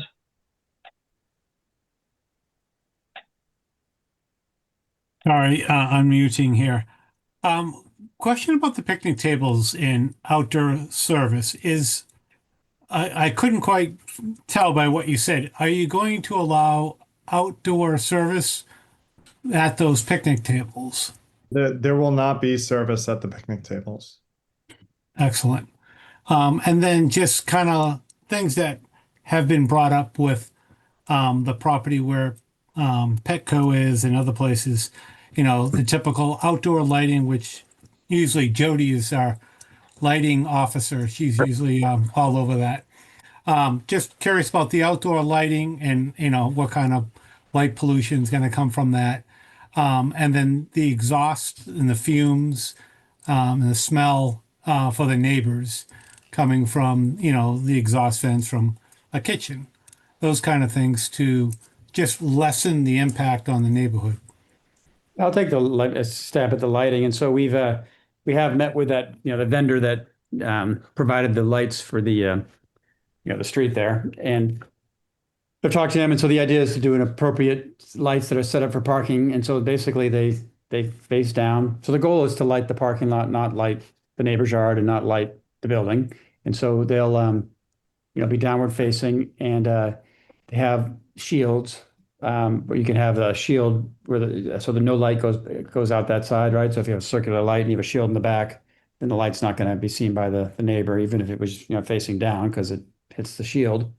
And so the real, why do we have to have it lit, or feel like we need to have it lit? It's for safety, and I guess someone not tripping or whatnot, and also just security. It's not a huge parking lot, but maybe people don't want to be out back when there's no lights late at night, And so it's I'm not saying minimal lighting, but it's the appropriate lighting for a parking lot. I mean that's what we're trying to go for. It's not, those lights aren't don't serve any other purpose. And there is some lighting along the building, but it's pretty modest. Maybe Rick can show that, some downward lights and yeah. Yeah, and is a sign going to be lit, and how is that? Up. The idea is to, obviously haven't had that proved yet, but the idea there is to uplight it so there wouldn't be lights on it, right? I mean, it's not like a neon light or anything, but you'd probably have, a couple lights just showing up so you could actually see it. Yep. Yeah. But Yeah, Yeah, so the sign itself is a solid sign, it's not a lighted sign, if you will. So it would need to have its own lights shining onto it. It wouldn't create its own light source. And I was just going to add that, we'll have smaller versions of that main sign, a few of them, just to ensure that people are driving the right direction and walking the right way. And so we're still working on those signs, but there'll be mini or smaller versions of what you see here, which is a solid sign with, as Rick and Tim pointed out, most likely uplighting. And quick comment, as far as lighting on the building, we've talked about, again, using they haven't selected actual light fixtures, but a light fixture kind of along the lines of, something smaller agricultural that you would see. I'm depicting some what we'd call barn lights, if you will. But the kind of intent is to have a variety of smaller lights versus like a few really bright lights. So the building will have, kind of just a soft lighting around the perimeter of it, which is partially for safety, partially just a visual. But all of these are directed down at the ground, again, to try to shield and protect just, sort of light pollution, if you'll call it, emitting to any of the neighbors. So I think, we've put some thought into that to try to account for that and reduce that potential. Excellent. And what about the exhaust smells, smoke? Yeah, and I'd be happy to tackle that. So we are working with both a professional kitchen designer as well as a mechanical, electrical, and plumbing engineer. They're not on this call, but they are working in conjunction to make sure A, that the hood is right sized, and B, that we have the right kind of hood system to minimize to whatever the commercial extent is, those fumes and whatnot. But it's all about the size of the kitchen and the number of meals that we're making, and then making sure that we're using a system that is up to code. And again, we don't want to operate this business in a way that negatively impacts others. So Yeah, I mean, Excellent. reality, it's a restaurant, so you'll have some, there'll be smells. Like I know there's a restaurant, right downtown there, right near it, right? well, there's Alex's, there's yeah. So I mean, to the extent that you have odors coming out, it's probably a similar thing. It's it's going to be a hood system that is commercially designed by experts who so that it fits the restaurant. And yeah. And then one last thing is, you'd mentioned weddings and events, and probably everybody on this call knows all the issues we've had in town with events and noise and amplification and music. So I'm assuming that somehow, A, it's enclosed, so that's a big plus. And then B, is there any kind of insulation to help with that sound mitigation? Yep, we've talked about that, and it is a goal, and we understand of trying to reduce noise as much as possible. So the exterior of the building naturally, obviously, will be insulated, and we've talked about a few different insulation options that would help reduce noise filtering out. The envelope of the building will have a rigid insulation that will, provide good weather protection, but then that gives us flexibility within the walls to use other products that are better at reducing sound from transmitting. And I think to Briggs' point, the restaurant being separate and the event space being separate, you're not creating a circumstance where they're each competing with each other for sound. So hopefully that kind of helps moderate the sound levels to begin with. But that has been, considered, and we're incorporating that into the design of the wall assemblies. Yeah, just a comment, in the under the topic of actions speak louder than words. Our first design had an outdoor deck and outdoor seating outside, and then we talked to abutters, and then we had the experience of listening. We were after the session on Connemara, the meeting we had in June, and so after that 4-hour experience, we decided to get rid of that. And so we're listening, and so we no longer have any outdoor activity. I mean, the picnic tables, like we said earlier, they're not going to generate any noise and people hanging out, And then I don't think anyone's going to be sitting out there at night. We're not planning to light it. It's Yeah, this was an intentional design to make sure that our business operates within the building. So Great, thank you. thank you. Thank you. Okay. David Merrill? I think we've been pretty comprehensive about this. I can't think of anything additional. Okay. Rosalie, do you have any questions or?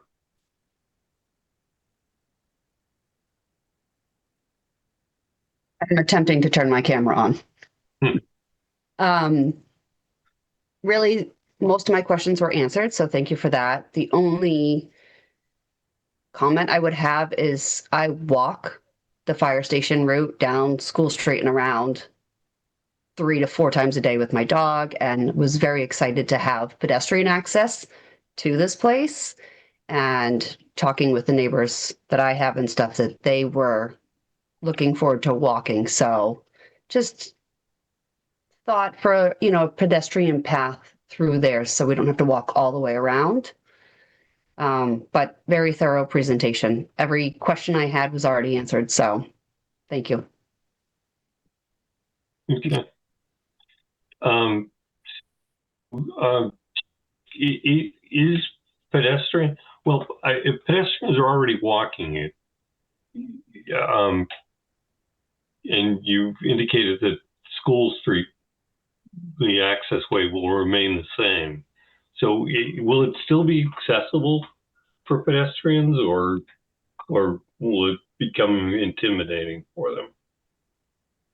It was more the thought of the gate being there, if it was blocked for us from walking through it. Yeah, I think, And they mentioned there was a potential for a gate there. I mean, just the way that, maybe Kevin can react to this, but, looking at where that gate would be, you just walk around it.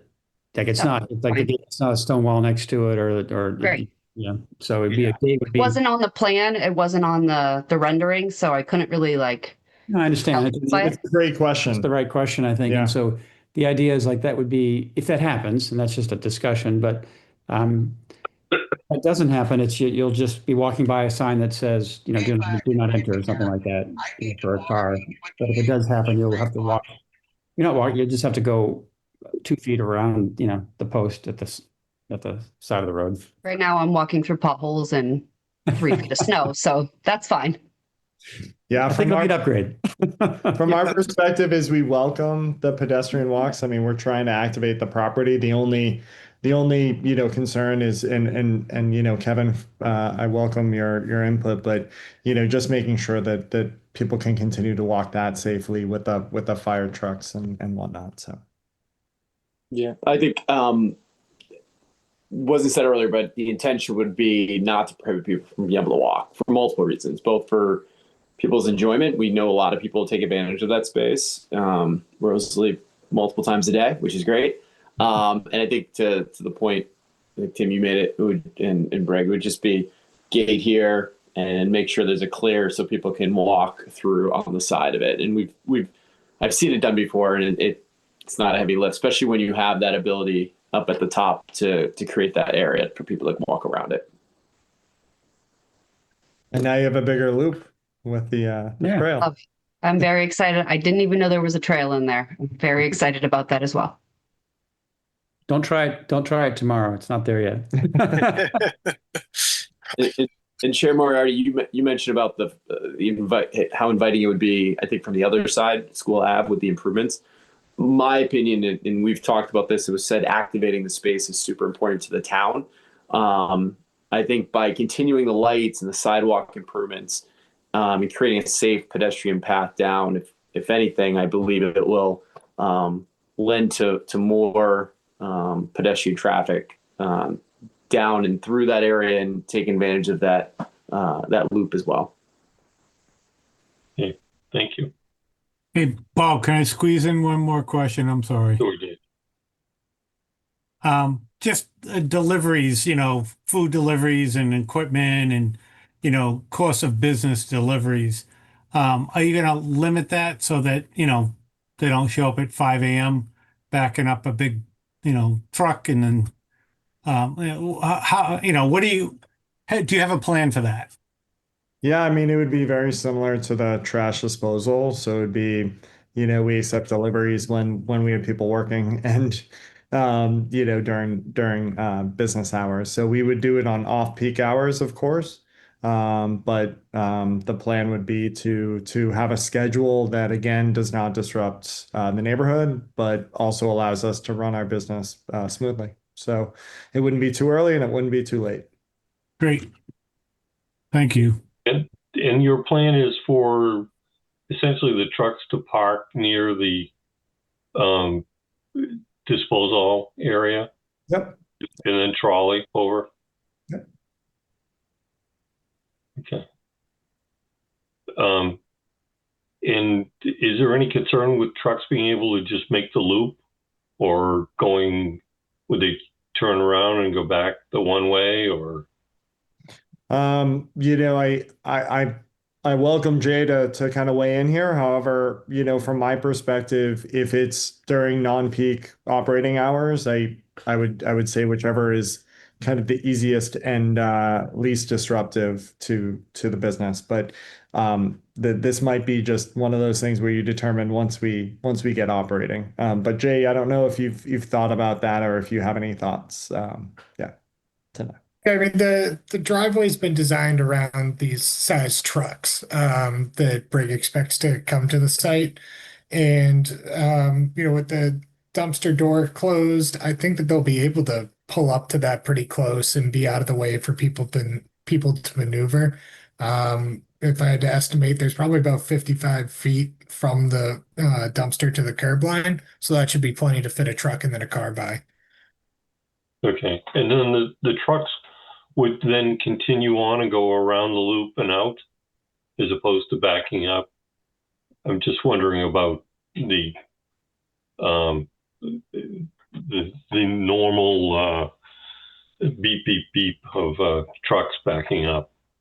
So the trucks would probably pull in something like this and park in this area, unload up via dolly to here, then they'll just back up and go out this way. So the backing up will be a couple of seconds. Okay. And it's the same with the trash trucks as well. Okay, so they don't have to make complicated 3-point turns to. No, this parking lot was designed around that ability. So, yeah. Okay. All right. Great. So at this point, I'd like to open it up to any of the abutters or other interested parties. Sarah Powers, you see you're here. So have we addressed the issues that you raised in the letter that you drafted? This has been helpful. I really appreciate it and appreciate all the questions that you all had for follow-up. I have a couple of follow-up questions regarding the plan and trying to better understand the location of the dumpster. And if you're looking at a bird's eye view, exactly how close is that corner that is closest to our property line? What is the distance between that corner to the property line or the fence that you're proposed to put in? And looking at it as a bird's eye view, looking down. What's it called? Maybe Jay, can you share that again and we can try to estimate that based on. Yep, I'm just scaling it in now. Yeah, okay. So it's about 11.5 feet to the closest corner of the dumpster enclosure. The dumpster enclosure is kind of an estimate based on what Brig thinks he needs for dumpsters. There's a chance we can make it smaller. But right now with a conservative dumpster enclosure design, we're at about 11.5, 12 feet. Okay, and again, I've hung out in that area a little bit and trying to see it. It seems like it is right now, the current setup of it is that it is at an incline. And so, and what you had mentioned is that you all were planning to create a flat cement sort of pad. Would you have to grade that in order to be able to flatten and level it? Yeah, so in flat is a relative term, I guess. Flat in terms of grade, so this will be around 2% grade. But there will be some grade change here. It's at 65 at this corner, and right here, hold on, click the marker. This is the existing 65. So we aren't really changing it. It's the difference of a couple inches. This position was chosen because it's flat-ish in the existing condition, and it's flat enough for a dumpster to not roll away. Jay, where else on the property has similar elevation like this one that you're just talked about? What do you mean in terms of Same grade that you just described? Where else on the property has a similar type grade? like the elevation or the slope? The slope.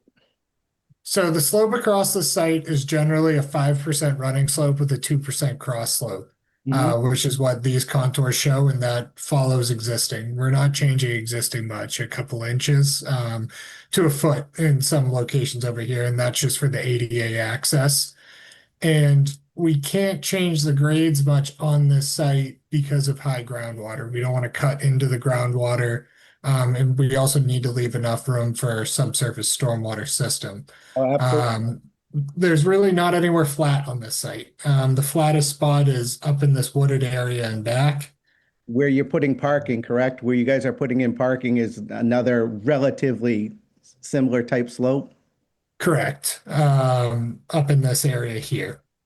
Thinking about that, right? Think about that and that the trucks are going to make the total loop, right? Because you said you made it wide enough so the trucks can make that loop through the parking lot, right, as they come around? Is that correct? Yeah, the trucks can make it up here. Yeah. So in theory, right, the dumpsters can go up in that parking area, correct? If the grade change is relatively similar, the trucks can make the loop. They're able to, these are front loader trucks. They go in nose first.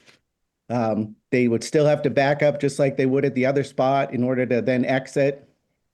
To me, it makes sense worth exploring the option, the dumpsters over there. And I understand what Brig and Tim said about, the employees having to move trash and move things like that. And that all makes, it makes good sense. But I also think there's other ways they could exit the building in need be if we're in this planning stage, if that was thought about. I just want to know if that was thought about and could it be thought about?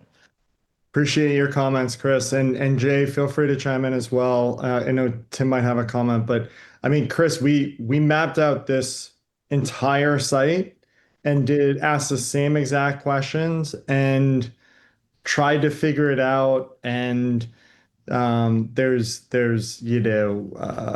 flow of parking, there's operational safety, food safety, there's guest experience, there's just topography as we've been talking about. There's we appreciate the questions, and unfortunately we eliminated the rear of the property because it although the grade may be similar up there from other perspectives, operationally, the way that the kitchen is designed, the way that our staff would have to get there, it didn't make sense for us. And yeah, so trust me, we tried that area because we would prefer if trash was not impacting guest experience or a butter. So I appreciate the thought, and I know this is thoughtfully done out, and from our point of view, it is worth going through the exercise for us to hear it as well, and I appreciate those thoughts. Yeah, and I think 10 feet from our property line is definitely could be considered too close. Also, in addition to that, I'm having a hard time better understanding how sort of the control of the erosion, which is right at that place. That's the tricky point of where the erosion, as you guys had said, was eroded by the town when they built in that salt piece. How the proximity to our property line of that dumpster, in addition to what you all are doing to try to mitigate erosion, how that's all going to come together. I'd love to see that planned out in detail because and my family has the boulders and the natural. I've worked with those for decades. They do move, and that along with the need to have some landscape around there to to help control sort of the odor and the scent and the dumpsters, but also the sound. There's a lot going on in that 10-foot space that seems to be problematic. The other part that I just want to make a point, I understand the operational control, and we want to have safety of employees moving, especially across if you were to propose moving the dumpsters over the gravel lot. There's an inconvenience to walk in that area. I think if we're going to look at 10 School Ave as encouraging pedestrians, then we need to think a little bit more about how much we're taking into consideration the safety of employees moving across that street a couple times a day or a few times a day, especially if we're going to encourage that to be more of a walking path between, the high street sort of throughway all the way to the restaurant. So we get it, but at the same time, 10 feet's too close for us, in addition to all that's going on with the erosion and and the need to put some really good landscaping there to help with noise.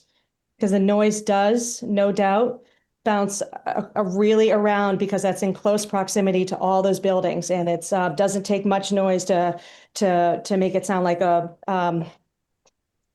to make it very disturbing in our backyards, as noted in the summer events. Yeah, I think I know we obviously walked on the site with the other two abutters there, and that's a lot of where the fence comes in, right? So that 8-foot fence right behind it will be a big buffer there.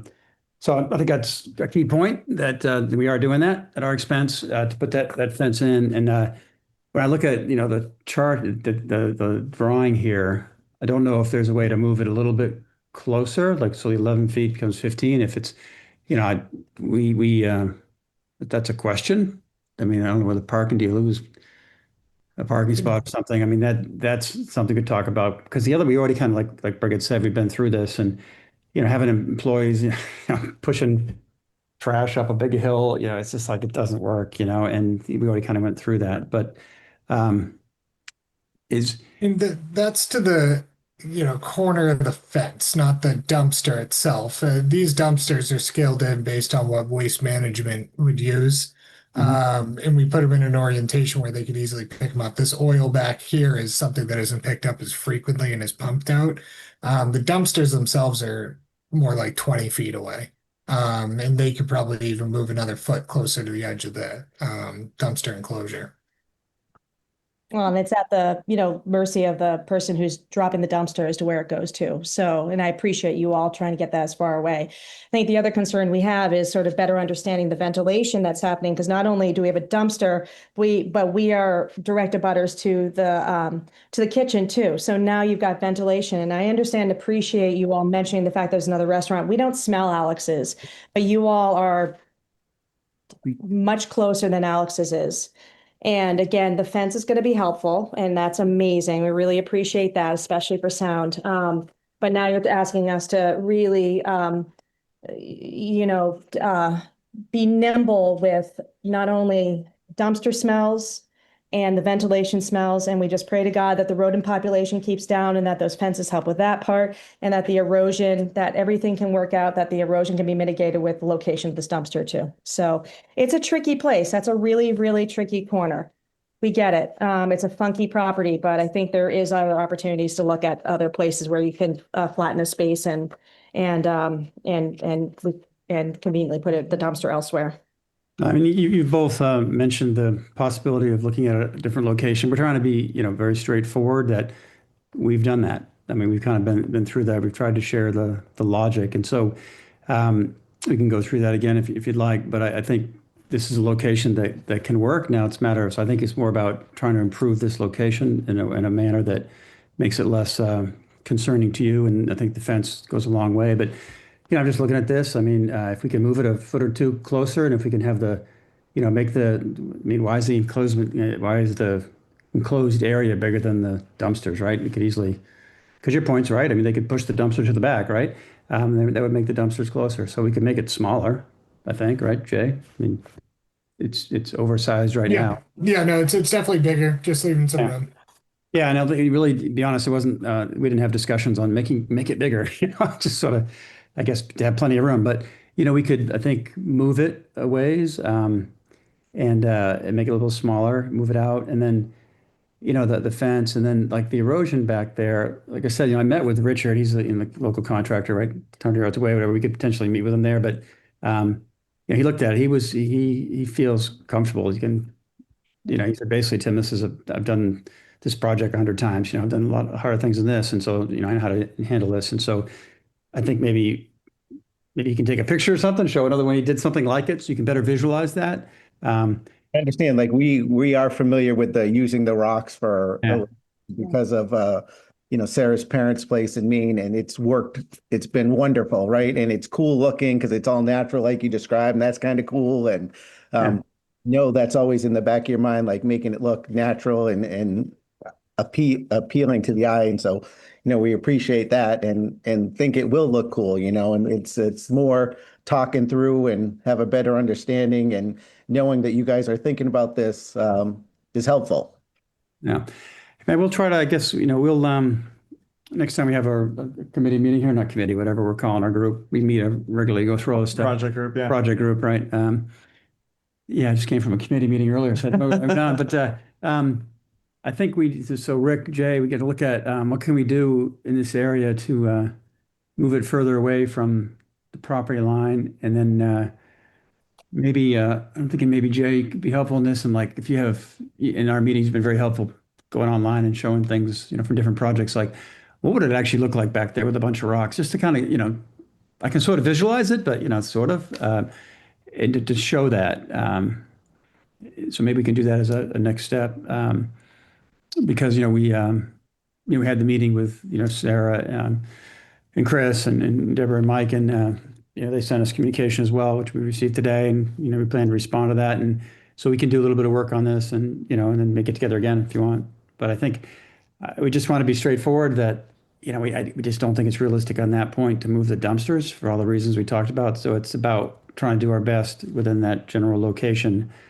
And ventilation on that one, I feel like, we're dealing with, these guys better be really good, the amount we're paying them, right? The MEP and, all this. And so we should just talk to them about it and Oh, absolutely. Yeah, and find We out. have a meeting, I believe it's later this week, to talk to them about it. Yeah. So.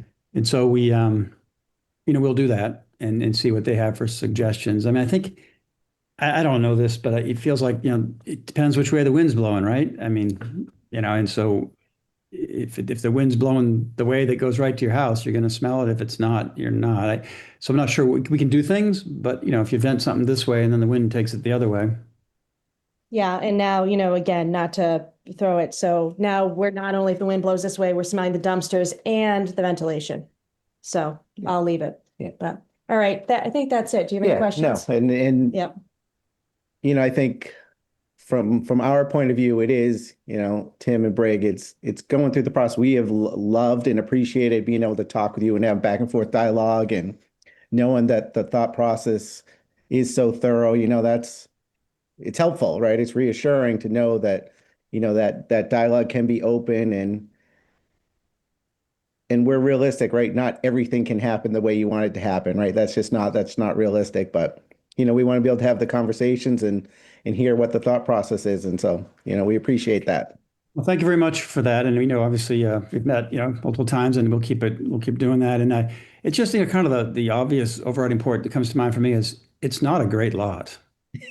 The town's trying to activate a lot. And so, why are we here, right? It's about, as I've said since the beginning, this is purpose driven for me, it's trying to help the town. And it is, we're dealing with what we're dealing with. And so when Jay's coming back, like, can we change the topography? Is like, no, like this thing has you can't, all these regulations, you can change it from 2% to 1%. It's just, there's just not much you can do here.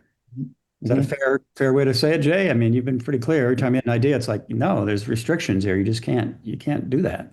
Yeah, the site itself is tough, just topography based, but more in a conservation kind of side of things. With this being a perennial stream that we're up against, we are subject to the Riverfront Area Protection Act, which really limits what we can do and the amount of development we can propose. And so that's kind of what's driving a lot of the design as well. Yeah. So one question I have is when you're looking at this plan here, it indicates a wooded area that's behind to the left of the dumpster area. So, and it looks like a tree line that's kind of sketched in along that boundary. So what are the conditions there now in terms of wooded? I looked quickly on Google for an aerial, and it looks like there's a line of trees. Yeah, there's some big trees along the kind of pretty close to the fence line. Okay, so all those trees will remain, or are those trees being cut, or?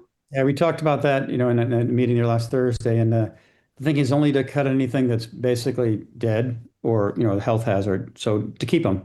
But our view on that was we talked to, Chris and Sarah and Deborah and Mike, and we're like, we don't feel strongly about those. And if you want to keep them, great. If you want us to take them down, we'll take them down, kind of thing. That was my approach. We'd have to get approval for everything, obviously, but that was sort of our view on it. And so the thinking is it's a buffer. So keep them, and then there'll be some other plantings in that area. Not a whole lot of plantings, but there'll be additional plantings, which will be, will be additional buffer for sound anyway. I mean, not dramatically, but it'll help. And that wooded area is not changing significantly from the existing condition. So the existing condition, the tree line does something more like this. So really the biggest change is back in this area. It's changing by a couple of feet back here, and that could just be the result of trimming back some trees. And the edge of this tree line is, it's just where the grading ends. The the branches and everything can extend beyond that. The survey crews shoot to the edge of the drip line. So this is where the branches end. All right. And how close is Chris and Sarah's house? I don't know the feet. It's set back closer to the street, right, guys? We are, I'm gonna say it's about, I'm gonna say it's somewhere between 75 and 120 feet from the back property line. It's a distance. Maybe I might be overestimating, but it's a distance. Okay. Half a football field. It's like, And the other rebutter, Mike's? I think similar, right? I mean, it looks like those houses were close to the road relatively. You guys know better than me. Why am I talking? Yeah. Are they in a row from a line from the road? because of the way it was set up as a historical district, they're kind of in a line, but the Mahoney's house is actually closer than ours is to the back property line. Yeah, but they're all relatively close. Yeah. Okay. Yeah, it's helpful.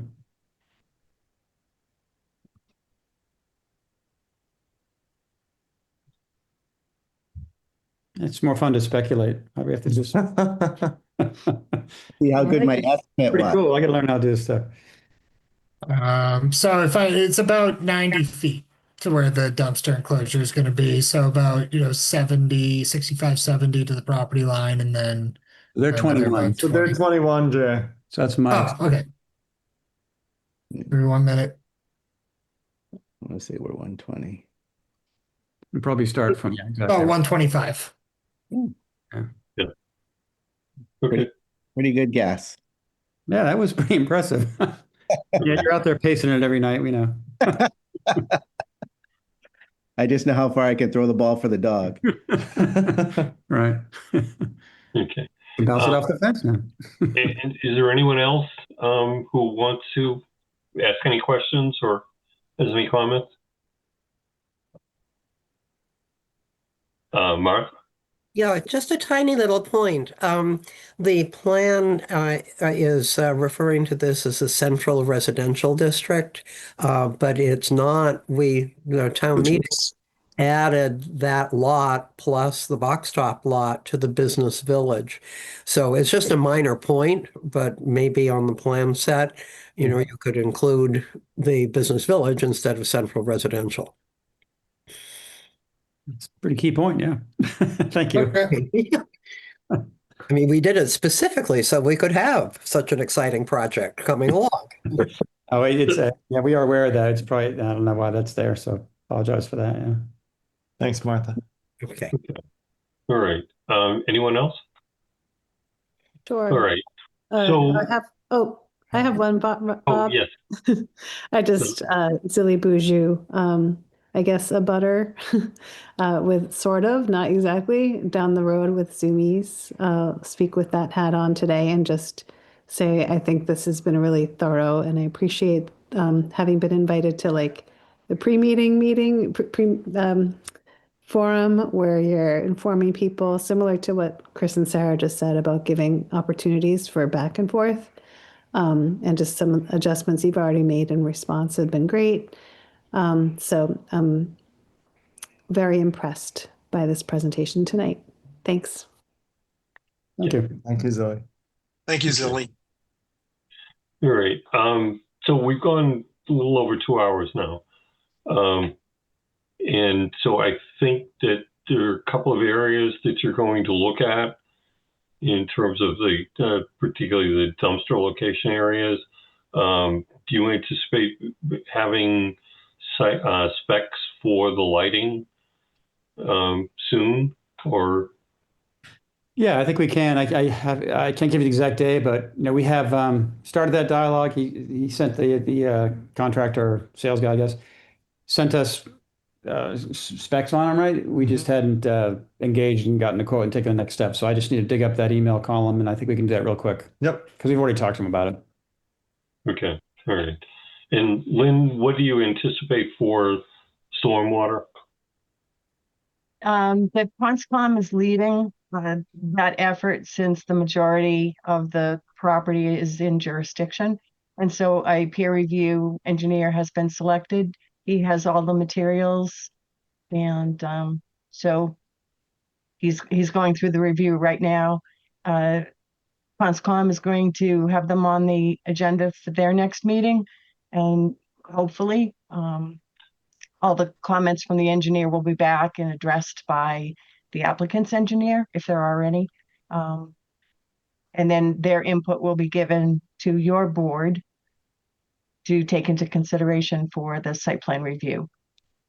Okay, all right, great. Well, we'll add the fence too. Sorry to interrupt, but we should add we need to add the fence to the plan. Yes. Okay. Yeah, and I'd be curious if you can, if there's more detail that can be added in with respect to the boulders or soil retention or erosion avoidance. Yeah, we can do that. Okay. All right. So my thought is that we would continue the public hearing till the next meeting. And at that point, we can go through, we've got our checklist to go through on site plan. I think we've probably already gone through most of the items on it, but I think we could formally go through it. And we should have the stormwater report back by that point and hopefully be able to vote at our next meeting on this.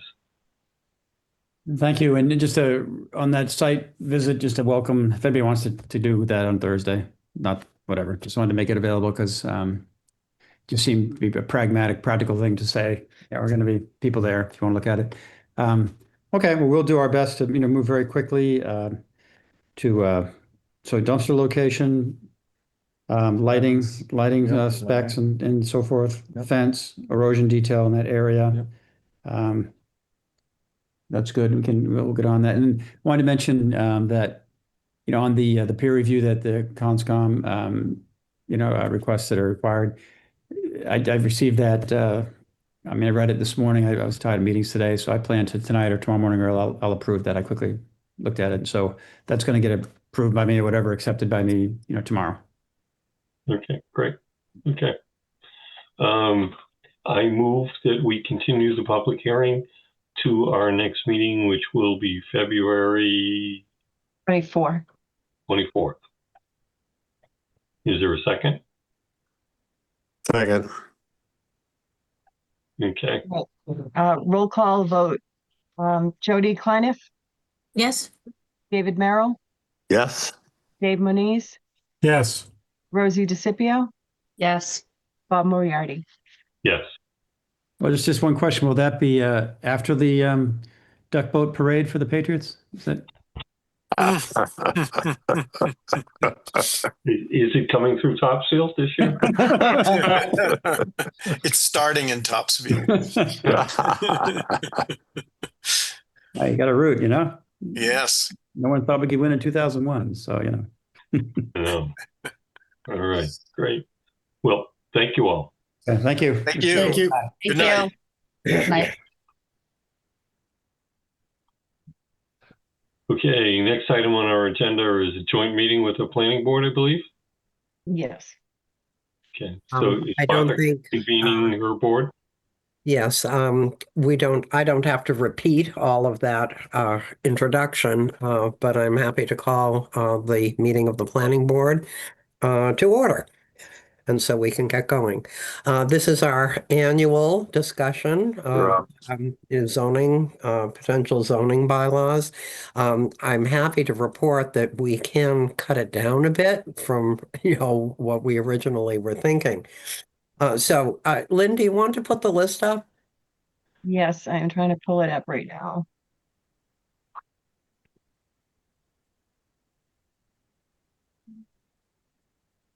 Can everyone see it? Not yet. Oh, you can't see that? No, No. I have it up from what you sent out earlier. Now? Yes. Yeah. Okay. So the first one has to do with a couple of little changes to the ADU bylaw. These are required by the state. KP has looked at them. We should be fine with the changes that are being suggested. The first is that we can't exclude trailers and RVs. What we can exclude is anything that is not on a foundation.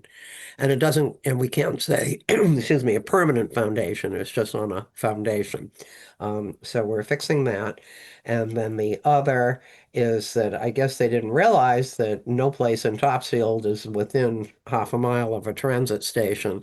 So we have to repeat the language of the state that says that one off-street parking space is required for an ADU if all portions of the lot are located outside a half-mile radius of a transit station. So those are two small things. I don't think there's much to be discussed about that. For a full-service restaurant, the question was allowing them to do takeout. It's interesting that the North American Industrial Classification System under full-service restaurant includes the sentence that you now see. These establishments may provide this type of food service in combination with providing carry-out service. So this is simply repeating, the NAICS code, and thereby allowing full-service restaurants to do takeout. Any questions about that?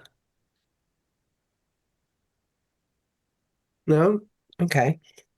Um, Then comes, if we can skip down to the other restaurant ones, there was some talk about combining, the different restaurant definitions. But both of these uh, are separate definitions in the NAICS code, that they're very specific types of restaurants. And I mean, I don't see any reason to combine them. If people want to, fine, but we would still probably have to repeat the two different definitions. So is it okay if we eliminate that one? So that means we're going to keep it then. Yeah, we just keep them the way they are. That's fine. I'm fine with that, but yeah. Yeah. Okay, so we can eliminate that one, which is great. Okay, now we can go back up to the conference and event facility bylaw. Here is some suggested language. I think that there was a sense, at least on my part, I think on maybe others too, that the intent of this bylaw was to allow historic buildings that were otherwise not appropriate for single-family homes, to be used as conference and event facilities. And so what we've seen is that we did have the Cabot Theater people wanting to use the outdoor Fairview Farm as a conference and event facility. And there was such a hue and cry from the neighbors, from people all over about the impact that a concert, an outdoor concert facility would have. The Cabot Theaters, you decided not to apply. They retracted their application. So I would love to see us add something about an historic building here. And then, primarily for indoor use, but ancillary activities are allowed in outdoor spaces adjacent to the main building. A suggestion. for language.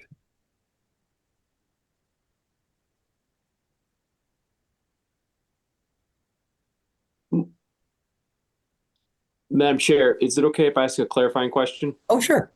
This is Kevin again. So would this prohibit the application that just came in if it was passed?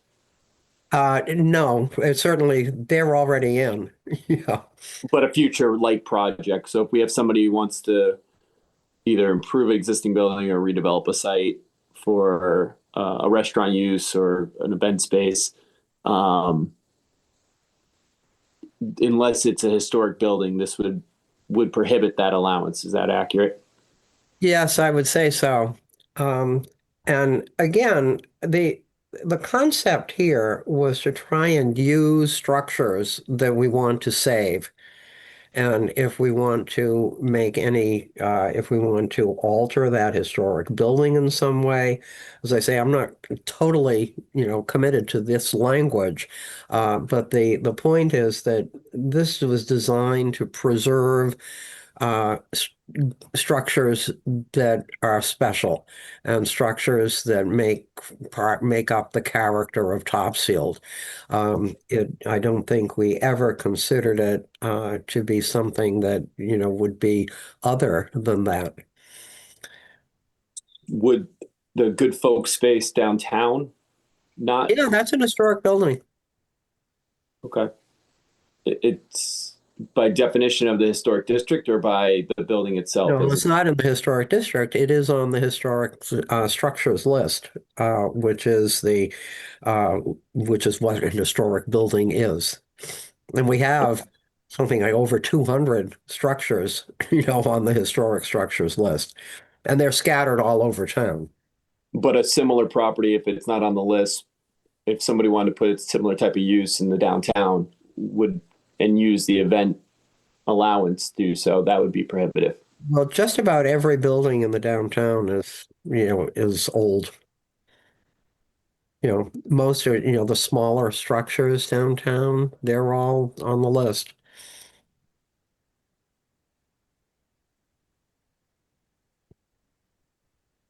Is there what if we limited it to the business village?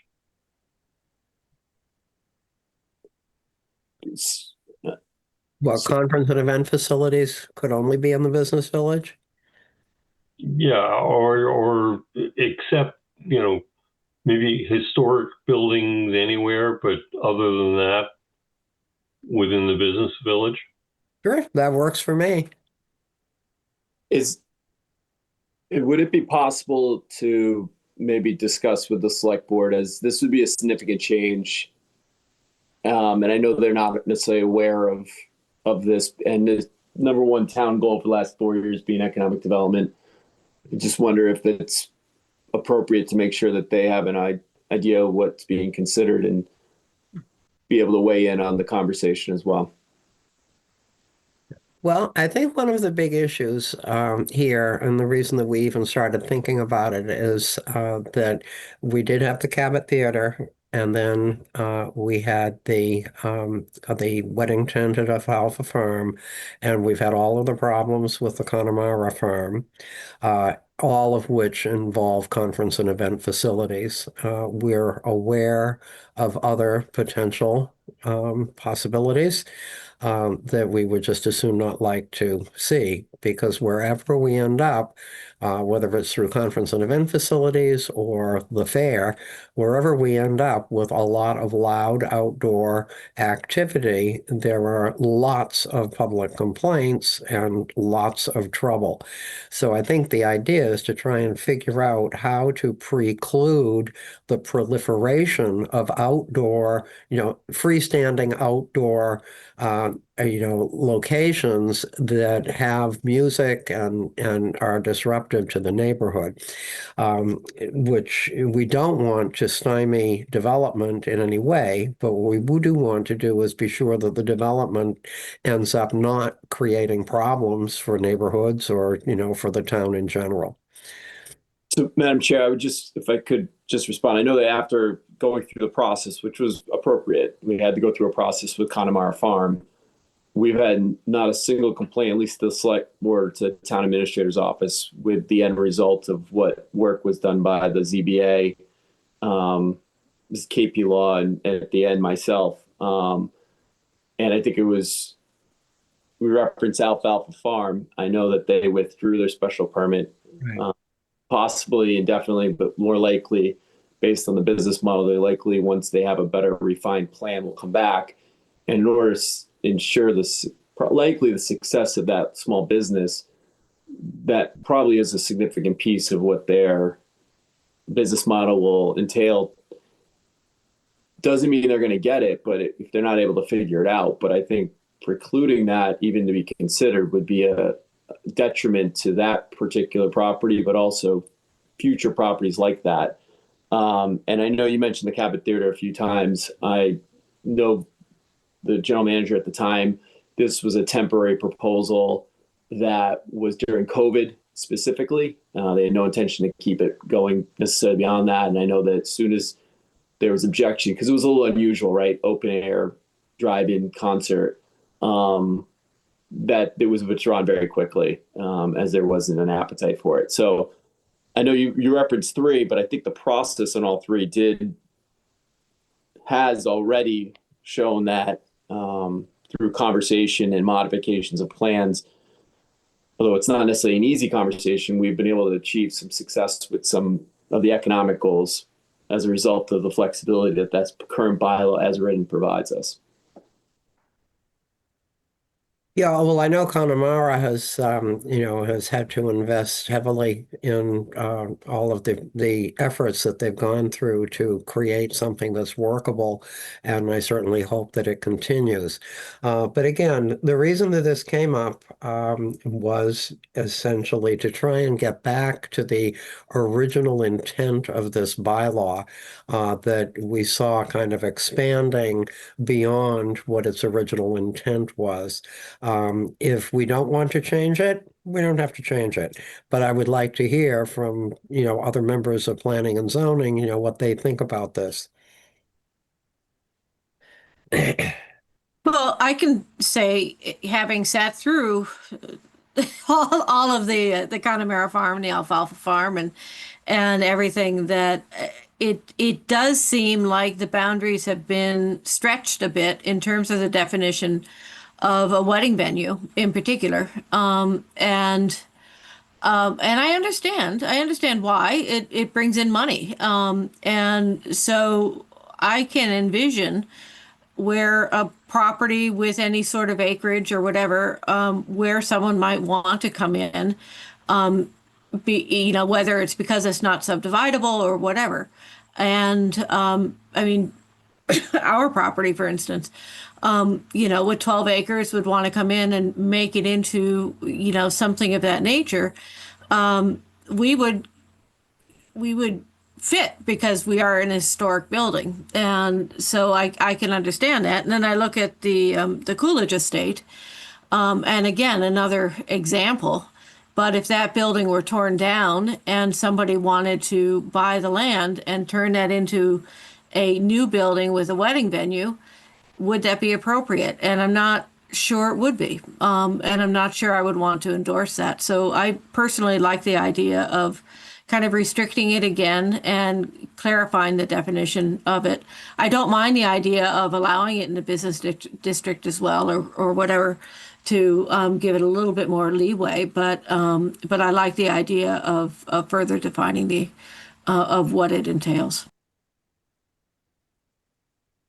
I'm very open to the chair of the zoning board's suggestion of including the business village. I'm not clear on what that, I'm not sure if I understood what that meant. What you meant when you say including the business village. I think what Bob is, I'll let Bob explain. Yeah, and what I'm just suggesting is that it would not need to be in a historic building in the business village. So someone could come in and construct a brand new building as an event facility within the business village district. So if someone, So a facility, you would say, basically you would say located in an historic building or in the business village. Yes, Is that how it would be interpreted?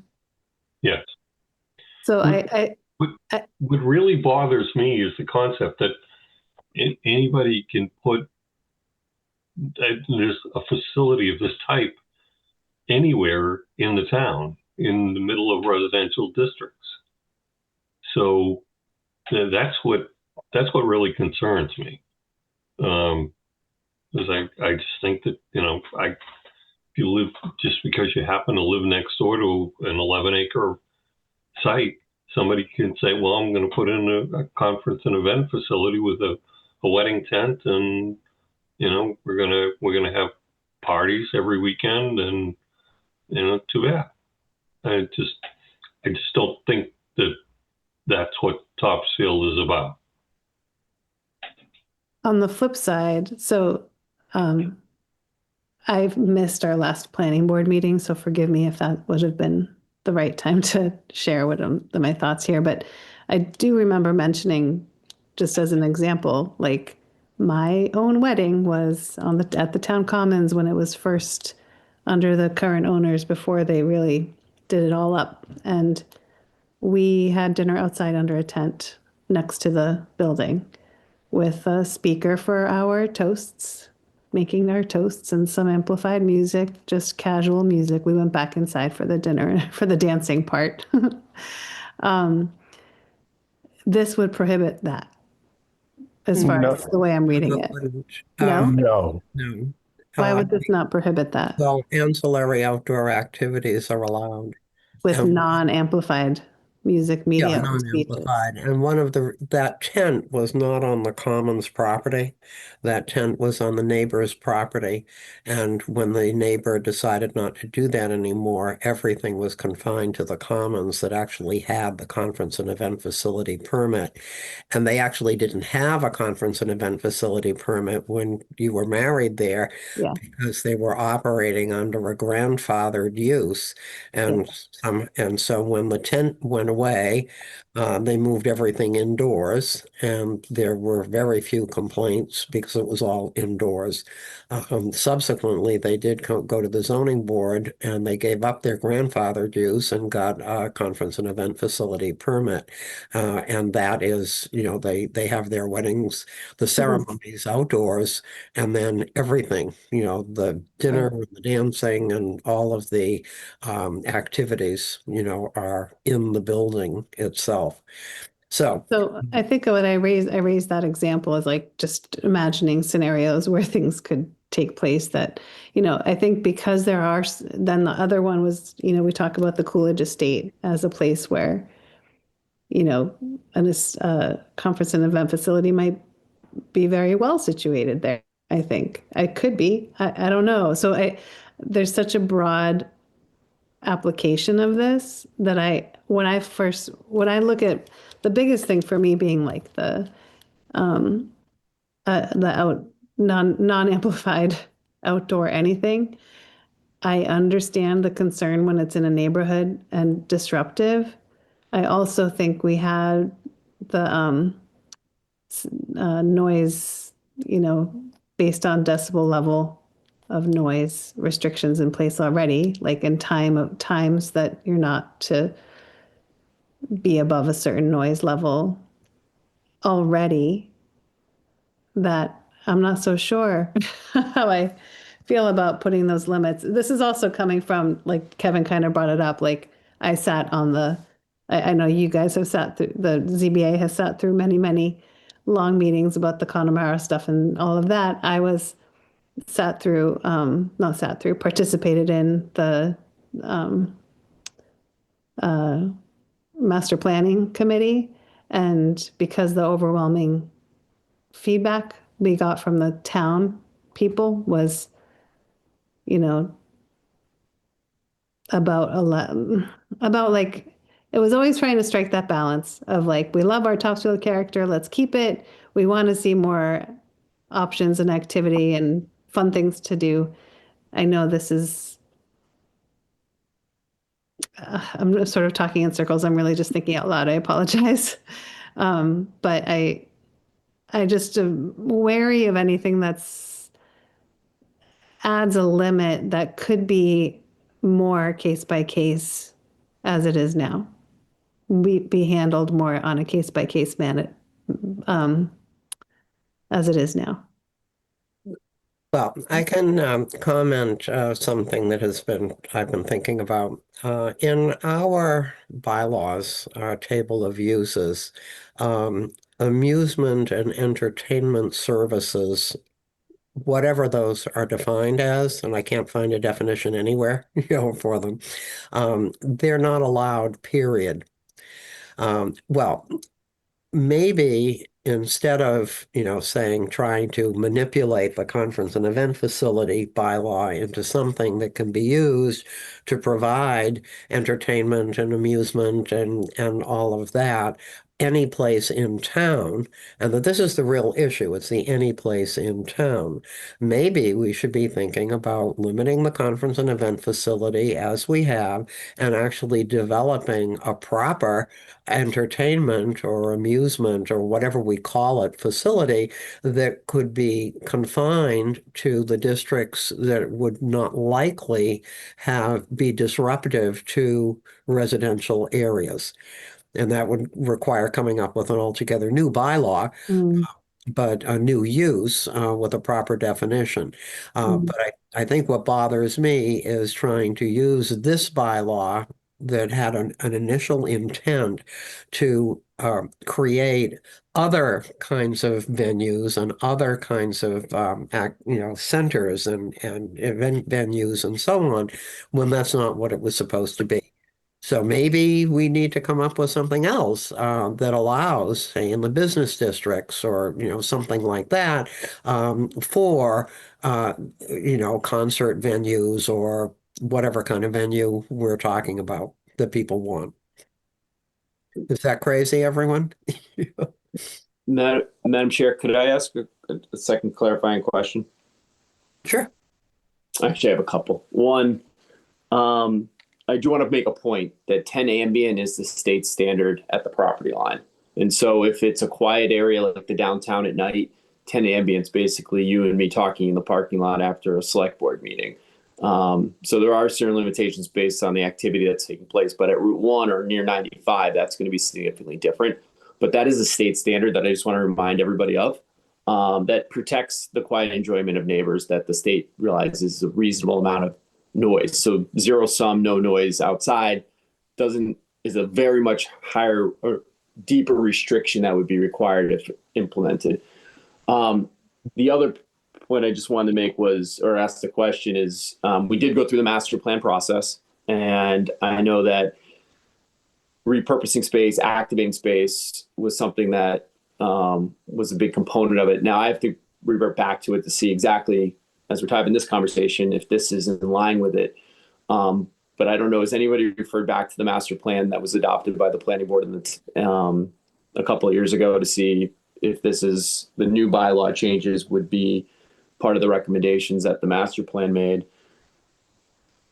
I have a second question. I'll pause on that if anyone has an answer for that. Yeah, I have an answer for that. It's a refinement.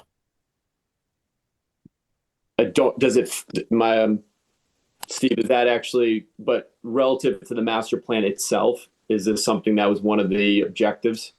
It does not eliminate any objective of the master plan that was adopted. It merely refines the issues surrounding certain uses that the town has seen. And as the chairman of the planning board stated, it also reasserts the initial intent of this bylaw, which was the preservation of historic structures, to allow historic structures an option other than demolition to find another use. And that is the goal of the master plan, to preserve the historic character of the town. But this does actually, the existing bylaw doesn't conflict with the master plan. This would just make it more redefined or limited in its scope of what existed. Yes, it refines it. question and then a comment, and then I'll be done. Does this Well, you eliminate? can't leave. You're going to have to talk about parking. I'll done on this one. So unless somebody asks a question, it triggers something else.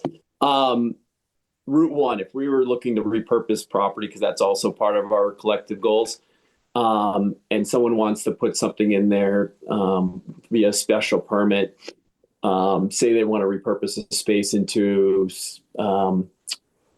what's the winery up in Raleigh where they have some outdoor music playing and they have the winery. I can't remember the name of it. Mill River.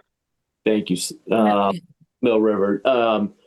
Would this prohibit the ability for somebody to take one of the existing buildings or to build a space and allow for a special events to take place on Route 1? It would depend on the building. Which building?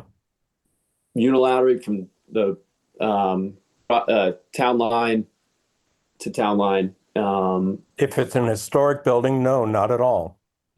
But if we have a building that's not being used at its highest and best use, that's not historic, but on Route 1, which is a commercial corridor, they wouldn't be able to use this as an opportunity to repurpose it for something such as that winery concept that I mentioned a second ago. Well, I would see a winery as being something, define something else as something else. I mean, I wouldn't see that as a conference and events facility so much as maybe more like a restaurant, and then it would have other guidelines, or they could turn it into something of that nature. If they're going to do events, though, Jody, I believe they would probably still need that special permit. And if it's not in a historic building, based on how I read this, that would not allow that type of use and activation of that space. And I think the last thing I would just mention, this is a pretty significant ask and change. I know there's some, before I was here, people referencing when this was passed, I'm not sure when it did originally, that there was an intent that it's for historic buildings. That was not part of the bylaws. It was written. I would recommend on something that's this significant, not housekeeping, that we look to have this studied by MAPC, planning consultant, to really look at this holistically and understand what the impacts of the change could have from an economic development standpoint, and any other considerations we want to make on it. Thank you. Okay, thanks, Kevin. Anyone else? I think you did a great job summing it up. I think this goes along with the intent of trying to preserve the historic buildings, while allowing for, newer type uses of it without exploiting the town to unnecessary or noises and just it provides guidelines and guardrails basically. So I think it's a safe thing that we basically want to keep the historic building as much as we can, because once they're taken down, they're gone forever. But allow the historic building to be repurposed into a higher best use. And if that happens to be this, a conference and event center, that's great, with the proper parameters. But to turn Topsfield into just this, we need to increase business use and we need to expand economic in Topsfield, because I don't know if anybody noticed, but I don't think there's a higher tax rate for any town within 20 miles of us. So our tax rates are crazy high. So if we can get more businesses in, I think that's fantastic. But to open up the door without having proper guidelines is bad for the town. I am amenable to the idea of modifying this to include, business districts, plural, if we would like, if we feel that would open the, such as Route 1, so that if somebody did buy a property with a gas station on it and wanted to tear down the gas station and turn it into something, great. I would absolutely be for that. But I do feel that it is important for us to try to curtail it. I understand the decibels and all of that, but when you're standing on a board, it's much harder to be dealing with that without these kind of guidelines in place. So what we ran into were a lot of very angry neighbors and someone who had a strong financial need, and we were stuck between. And what do you do? And so it was very, very difficult. And so I definitely would like to see some stronger language. And if down the line we find that we need to modify it, we can. You know, that's what all of this is. It's all a process, and as things change, you modify them. But I do think we need a stronger language. Okay, Zilly looks like she wants to say something. Yeah, Zilly. Well, I just wanted to mention that someone asked about the master plan. I had pulled it up earlier during the actually during the public hearing, and there are definitely things that that talks. It actually specifies Route 1, commercial areas on Route 1, be conducive to development, whatever. So there, I mean, this is in tandem with the master plan. To me, I just want to make sure I'm understanding. The biggest change this is talking about is trying to have it written about the amplified sound outdoors. Correct? Well, that certainly is part of it. That if you end up permitting something as a conference and event facility that is all outdoors, then obviously the music, ends up being all outdoors, and that amplified came into this as a possibility as a result of our last discussion. Right. I think that, again, the amplification of the music can be controlled, as we've seen at Connemara, but under certain circumstances. But I'd be more than happy to include all of the business districts as possibilities, for a Yeah, conference. I was going to say if you add downtown business village, then also add Route 1, like you Right, guys exactly. Yeah, that makes perfect sense. And then hearing Jody's concern, just I get that. Like when you're on a board like that and there's some subjective element to it, and the more you can take that out and just have a rule that you're following and it's less gray, the better. I guess I just still feel a little bit uncomfortable. I do feel uncomfortable with. I need to understand better if there's another mechanism. Let's just say it's primarily non-amplified music. Da, da, da, da.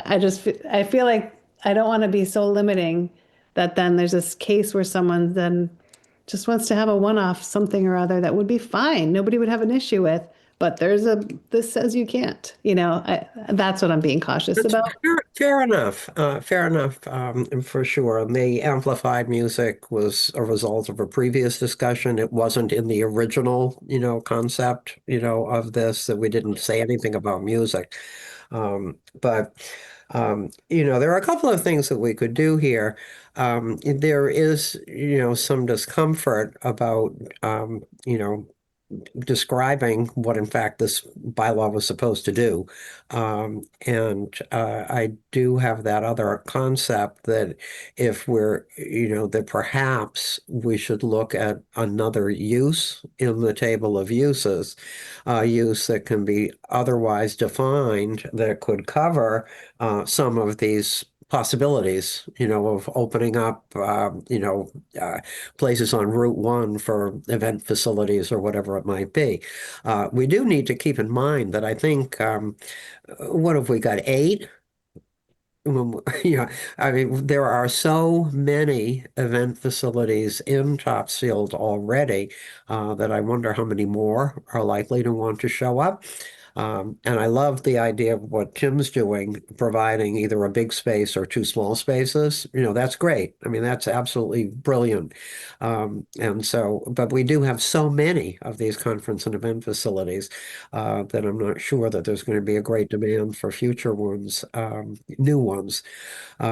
Anyway, what do we feel about this? Do we want to put this? Sorry, but if I can, so I want to address to me, the biggest issue is noise and outdoor facilities and the impact that it has on abutters. yeah, there's a 10 decibel state level that is dictated, but I want to point out that that's the level for nuisance. So, what we're talking about is allowing people to go right to the limit of nuisance. So whether it's 4 or 5 or 7 nights a week, in theory, anywhere in a residential district, and I just don't think that's what the town wants. I think that event facilities that can be located indoors, so that the music and amplification don't bother abutters. I think it's great where, in historic buildings or anywhere in a commercial district makes sense. But I really have trouble with the concept that someone can put in a facility that is outdoors, essentially, because it's in a tent, and can 4 or 5 nights a week reach a level that is just touching but not exceeding nuisance. I mean, that I don't think any of us would want to be the abutters to that. It's just, even with Connemara Farm, what we're seeing is that people are selling their condominium units at English Commons because they can't stand living there anymore. And I don't see that's what Topsfield is about. Thank you, Bob. Anyone else? I think what Chairman Moriarty said is spot on.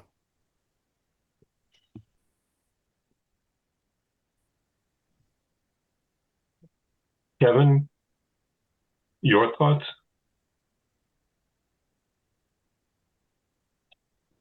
I will go back to, I think this is economic development being the select board and the town's #1 goal, and the planning board and ZBA are partners in facilitating the town goals in a proper and measured way.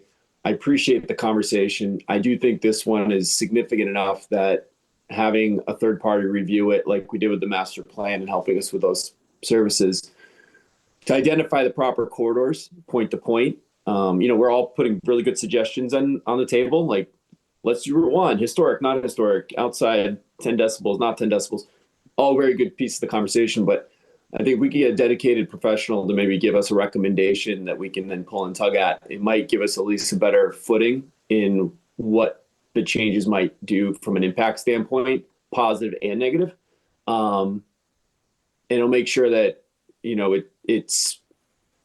it's studied and supported and we can pull and tug at. That would be my one final comment. And I know I mentioned that concept before my last comment, but I get it. We represent both business and residents, and there's always going to be that pull and tug in the balance.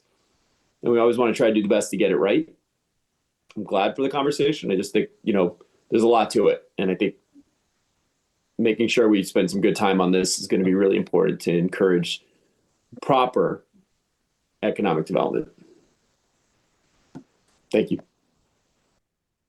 Okay, well, we're still waiting to hear. We may not get it, but we may be getting a technical assistance grant relative to something very similar to this.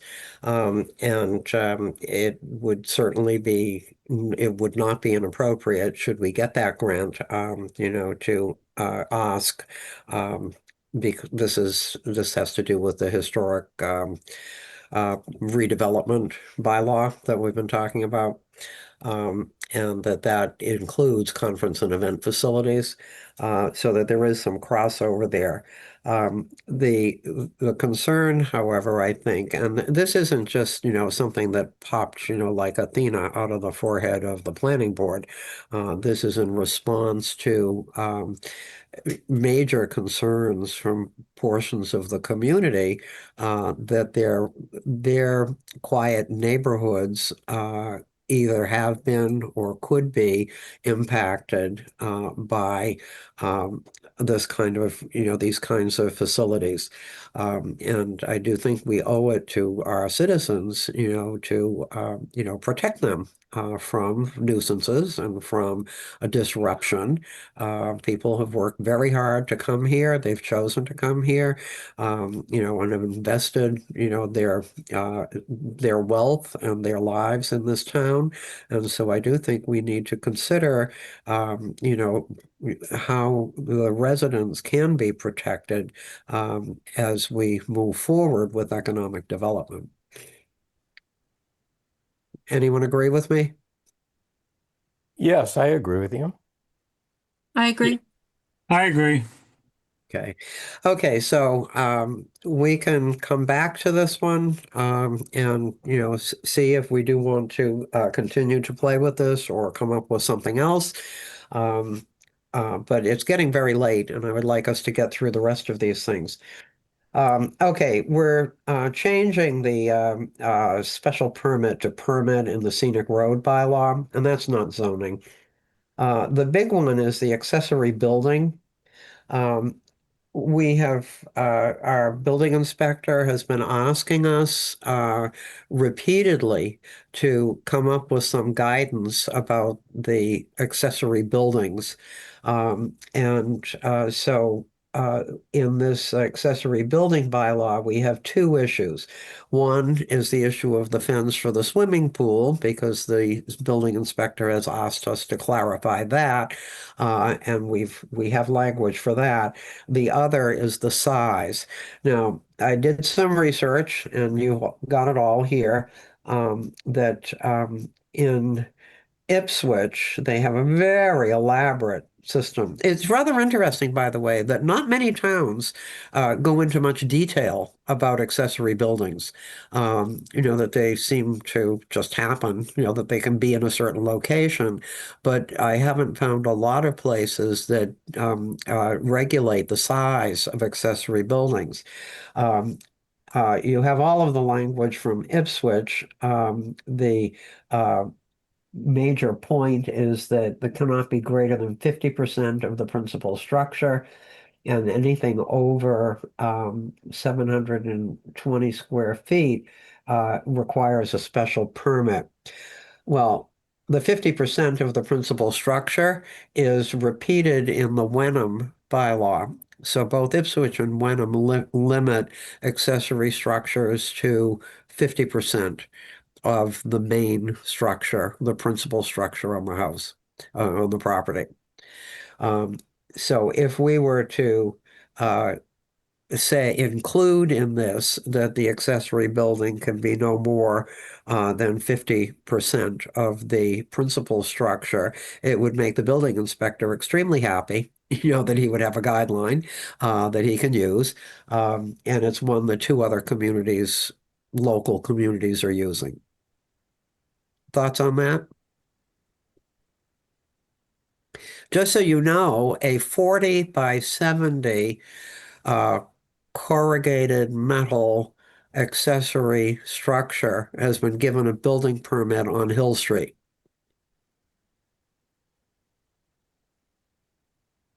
Because there are no restrictions. Yeah, I think this makes sense. Absolutely, I think it makes sense. Hey, Bob, what do you think about this? Yeah, no, I think it makes sense. I mean, if it's arguably, if it's over 50% of the size of the principal structure, it's not really accessory anymore. So right. It's at some point you reach a tipping point where it's no longer accessory. Right. So shall we add language saying that the principal structure can be no larger than 50% of the principal structure? The accessory structure can be no larger than 50%. Are we in agreement with that? Makes sense to me. I am. Mm-hmm. Okay, well, we can easily do that. Okay. Let's see. So that's the accessory building. So we're adding the language about the fence for the swimming pool, plus there shall be no larger than 50% of the principal structure. Okay, now moving right along. Now, Jenny did quite a bit of research on the battery energy storage systems and the status of all of that with the state. And I thank Jenny for doing that because she very wisely suggested that in that the state is not likely to even get its regulations in place until March, and that even that may not happen. And the status of what they're providing in the way of guidelines and model bylaw is very fuzzy. Jenny, please tell me, correct me if I'm wrong. You have recommended that we shelve this and not try to deal with it until the state gets everything settled down and that we know what we're dealing with. Yes, Jenny? that's my recommendation, yes. Right. I mean, I will say that the guidance that they gave us in the model bylaw was very difficult to translate into our zoning districts because they have residential, commercial, industrial, and agricultural. Well, how do we, how do we fit our districts into all of those? Because we are residential and agricultural, for two of our districts. We don't really have what little industry we have is in commercial districts, what we call commercial districts. And the requirements are rather different for these different districts, at least what they're providing. So the recommendation is to forget that, and not go forward with that this year. Are we happy with that? Yes. That makes sense. Yes. Yes. Okay, so we're not doing that.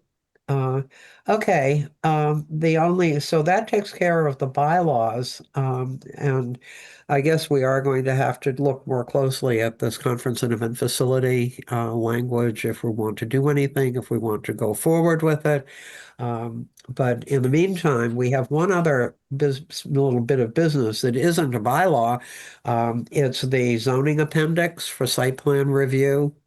And we know that it's very strange. We have in the existing language, it says outdoor lighting shall in general conform with that specified in section ZA 1-3.4, which refers to parking. So there's a problem there. So we can simply eliminate that sentence altogether and just say light from any proposed building. I mean, because there was nothing that it refers to. But there's another issue, and under town character, it says the maximum building area occupancy on site and setback dimensions shall not exceed that and those listed in the table of dimensional and density regulations of the zoning bylaw under the business park entry. So either a lot of words got lost, in that paragraph, or it's just jumbled. Excuse me. Bless you. Yeah. So we need to fix this. Do we want to fix it now, or do we want to fix it later when we can think about it? This just takes a joint vote of planning and zoning.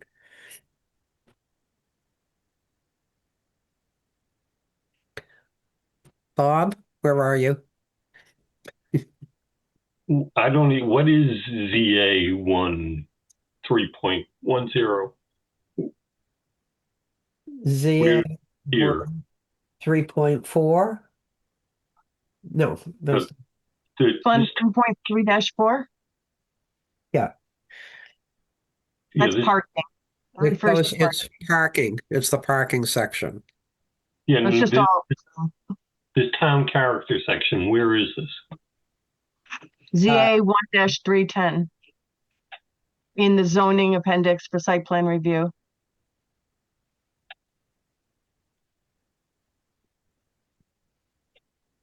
I don't know. I mean, I'm not familiar with it, so I guess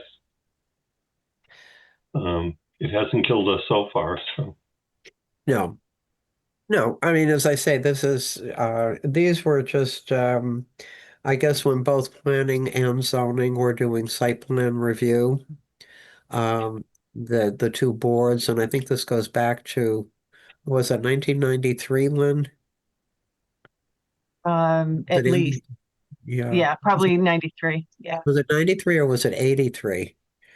It was a very long time ago that the planning and the zoning boards got together and wrote these, they're sort of expansions on what's already in site plan review, the categories for review. And I gather that they did this just so that both boards would be on the same page in terms of the criteria for site plan review.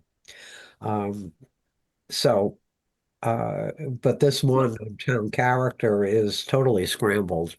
Martha, are you suggesting adding the italicized sentence, or was that already there? That's highlighted, the first sentence? Or I'm That's trying to new. understand. I see where you've crossed it out, but then the italicized sentence, is that new language or was that existing? That's new and proposed.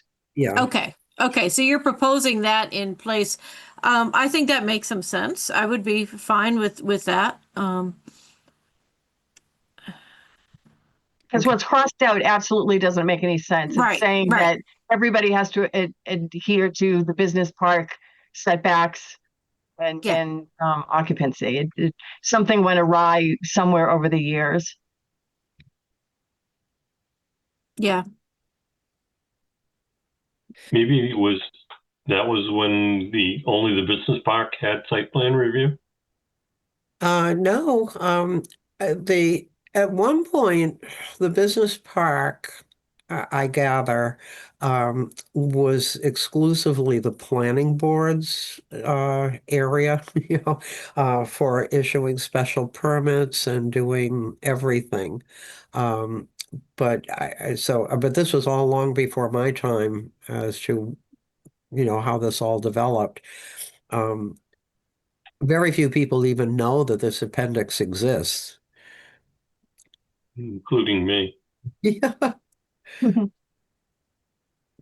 So again, this would, I mean, maybe, I mean, there's also the issue of adding to the lighting. This came out of that extensive discussion about lighting, that lighting should be warm white lights. This is to get, avoid those, uh, LED, bright things, and that flashing or blinking lights are prohibited. Um, that doesn't appear anywhere that I'm aware of. Okay. I mean, I don't see that the sentence adds anything, but I don't have a problem with it. Which sentence, Bob? Developments must abide by the requirements set forth in the table of dimensional intensity regulations. Yeah, you see the whole Totally point. redundant. Yeah, It's not needed. You're right. It's redundant. I mean, we already do that, so Yeah. I don't know what the intent of this town character, the original, language was. I mean, of course, they obviously have to abide by the table of density and dimensional regulations. Right. Perhaps just changing the subtitle, removing town character. Because dimensions of and placement of sign advertising is not about town character. Well, in a way it is about town character, but it's more specifically signage. So maybe just eliminating all of that and making ZA 1-3.10 signage. The whole thing is redundant. All three sentences say you just have to comply with the bylaws. Exactly. I mean, that whole section is unnecessary because people have to do this anyway. Then let's delete it. I mean, I Yeah. don't know what it does. Might as well just delete it. Okay. And how do we feel about these little additions to the lighting section? Makes sense. I like it. Yeah. Um, it's so funny because I just was like saying about the noise decibel level stuff, but I wouldn't be opposed to putting a Kelvin number in there to define warm white light. There is a range that is defined as warm white light. Yeah, it's like up And to I don't think 200. putting a specific Kelvin is going to help us there. All right. I was just trying to sound smart, Steve. You Like I are learned smart. something from You all of are our smart, lighting Zilly. conversations. Although,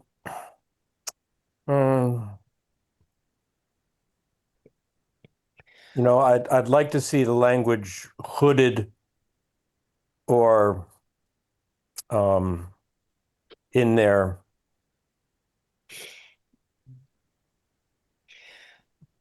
Well, but I think that's covered by the fact that the light shall not, leak, onto neighboring properties or onto the roads. It is to an extent, and I look forward to seeing the school lab lighting process, our proposals.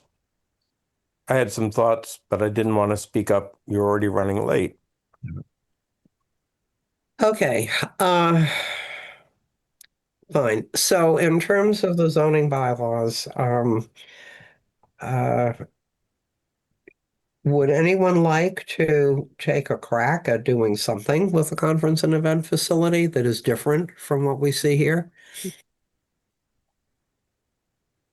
Well, I liked the idea of adding the business districts.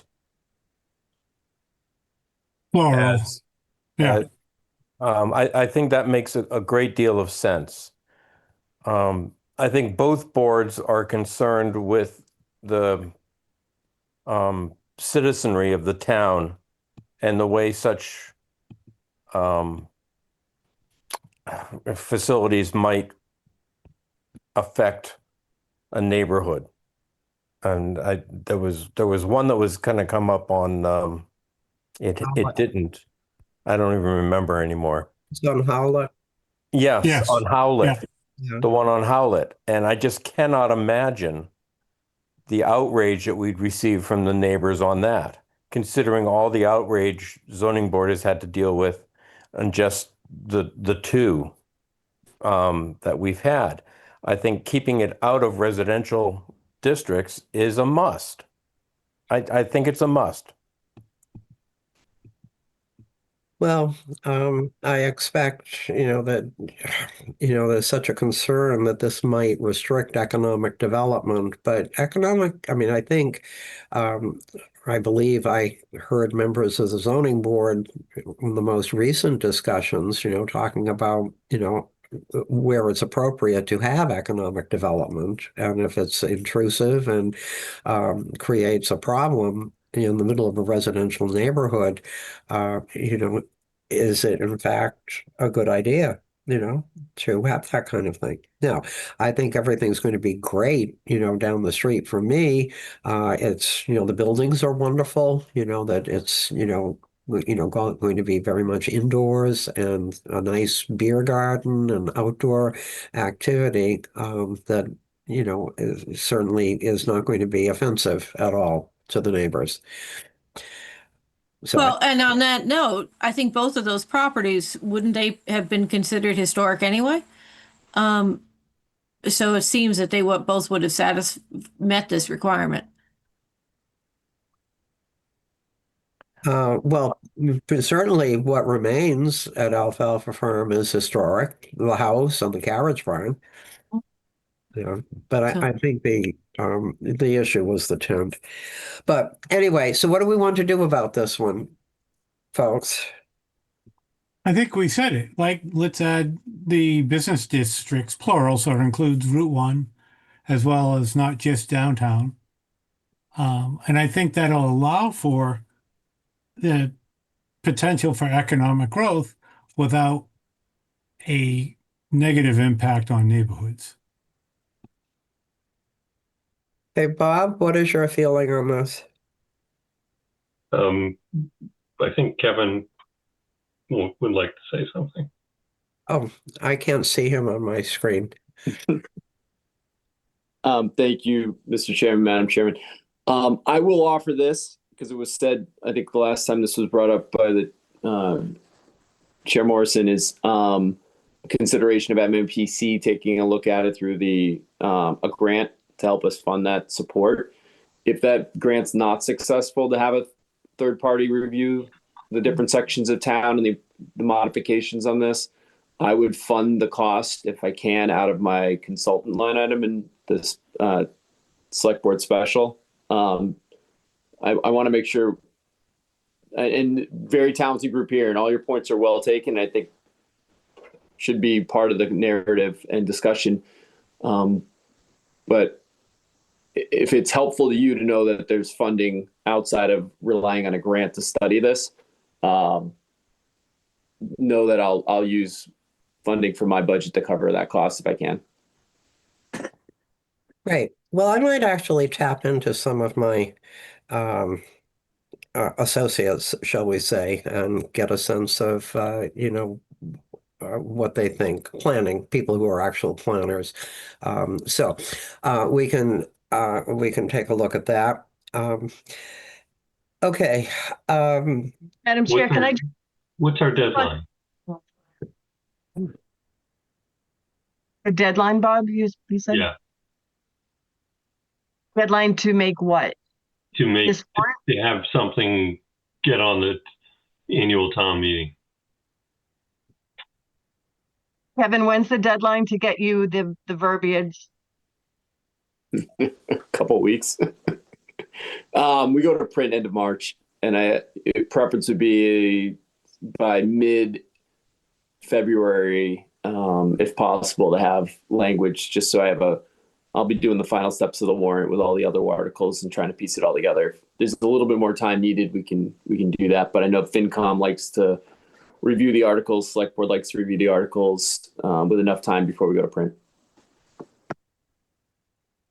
Okay, before we do anything about this ZA business, Kevin has brought up an issue about the parking bylaw, and has a placeholder on the warrant for something about parking. I don't know that there's language available, but Kevin, would you like to explain, your thoughts about this? We had a brief discussion earlier today about this, and I think it would be great if you could explain what you're thinking about. Thank you, Madam Chair. I appreciate the opportunity to be here. So it came to my attention during the 10 School Lab conversation with parking, and I know it came up tonight a little bit as well, where the parking would be located to support the business. And I know in our downtown, and that's what we're talking about and thinking about, is there are a limited amount of space sometimes on some of the existing properties if they're going to be repurposed or redeveloped, or and there's a new use is coming into a space and the parking requirements. I know talking with the chair that in the past the ZBA's offered waivers as people have gone through the process on the parking. What I just said at a very high level was, worth the conversation, or at least putting it out there for consideration. Do we want to create any more language around public parking being able to count towards any project that comes through, both for consistency in its application? If we talked about that earlier, that I think Jody, you mentioned it, like having clear boundaries and what to review when it comes in. But also, I think from, I'll use the word economic development perspective, if somebody's looking to make an investment of their time and their money to bring a great business, hopefully, to our downtown, the more they know from reading the zoning bylaws and setting expectations, the better it will be, and the more likelihood you'll see people going through the process. It's the unknown that developers a lot of times are scared away from. And so I don't necessarily have a proposal to make to the boards tonight, other than to say, is there certain, it could be anything from just basic housekeeping of changing a couple of words to articulate that there is a waiver process, or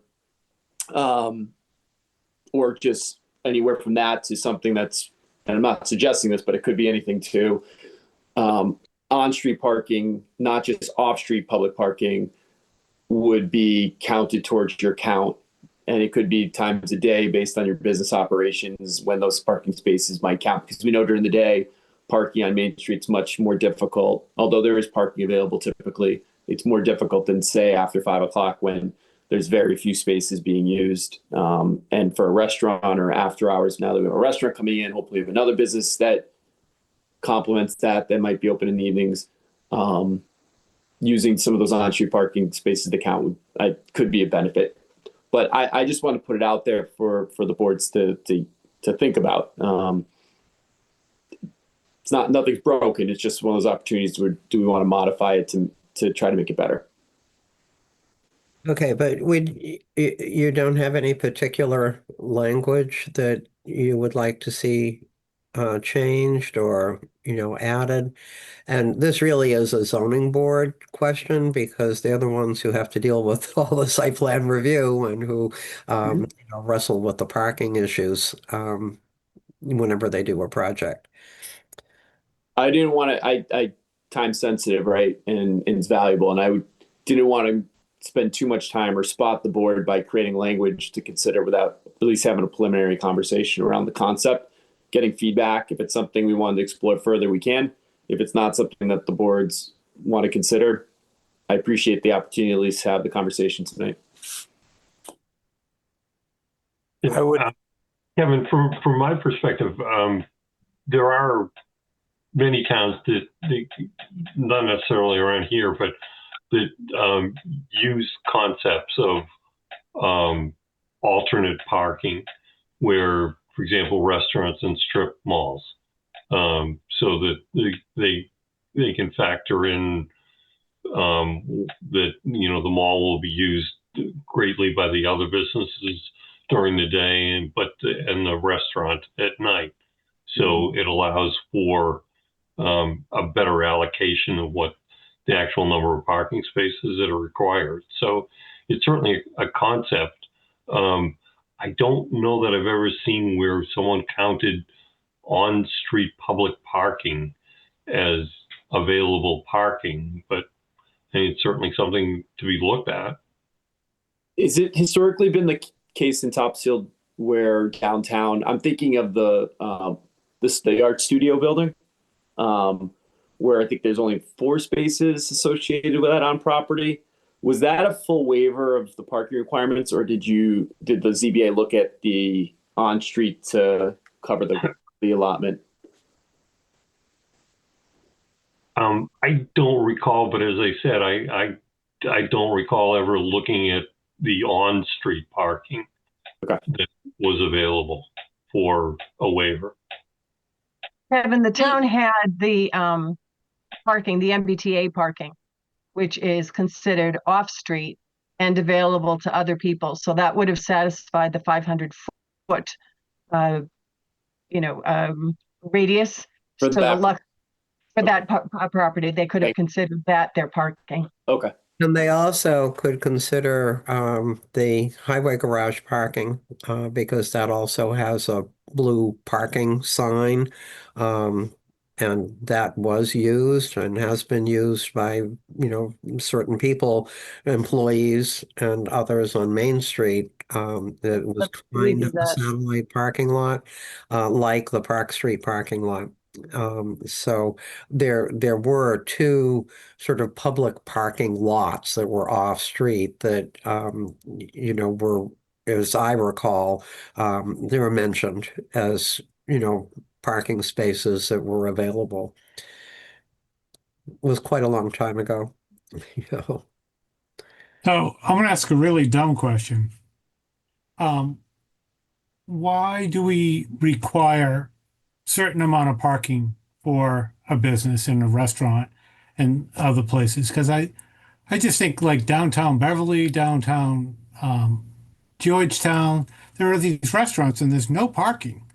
Right. So, and they seem to be doing great. So, what's the purpose of it? I understand the big picture. It's nice to have parking for people, but it seems to be a pretty big roadblock to economic expansion.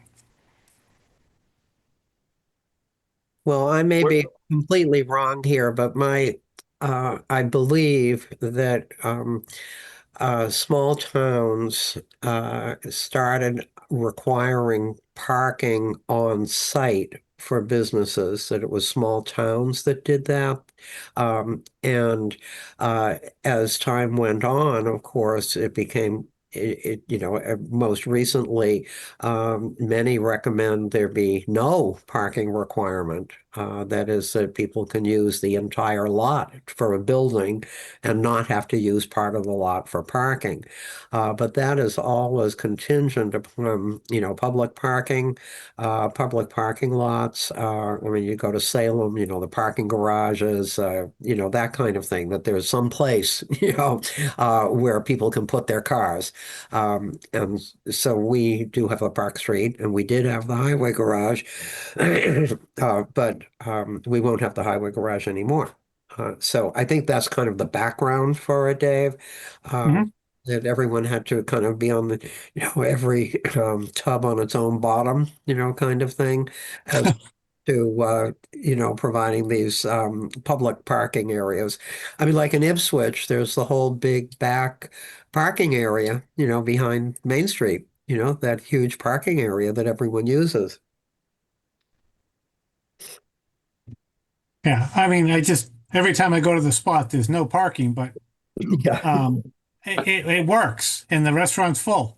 So I understand there's need for guidelines and controls, but I don't understand that one as much as I do other ones. If I can venture a thought on this, Dave, in particular, it protects residents that are bordering these businesses from having overflow people simply parking on the street in front of their residence.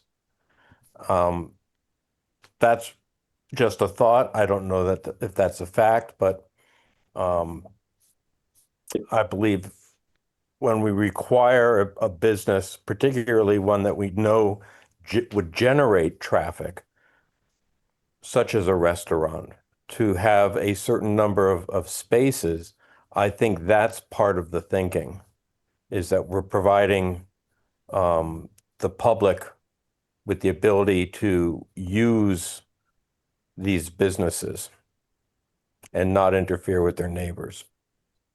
Could I just a follow thought, Dave? Thank you. I think your point's well taken on my end. I think we're aligned on this one, because I'd hate to lose, especially at nighttime. We all know in the downtown there's no cars on the street, right?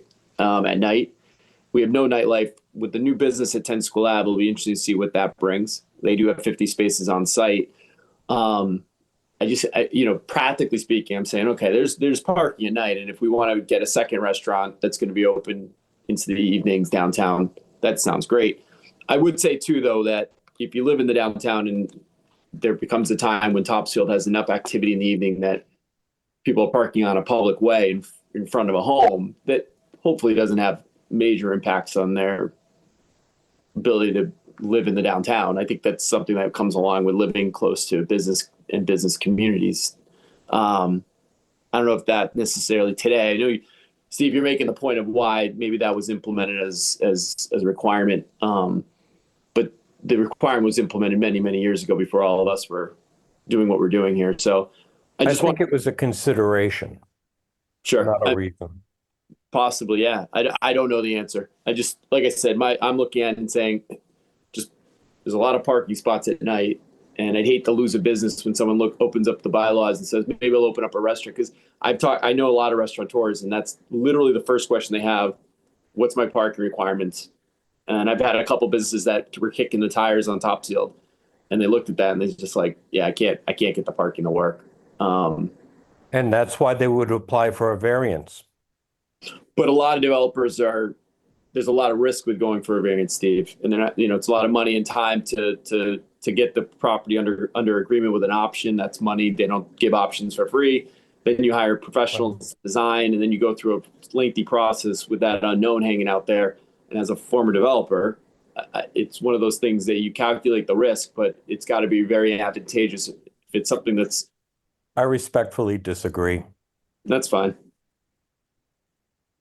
Well, as I say, it's getting late in the warrant article season.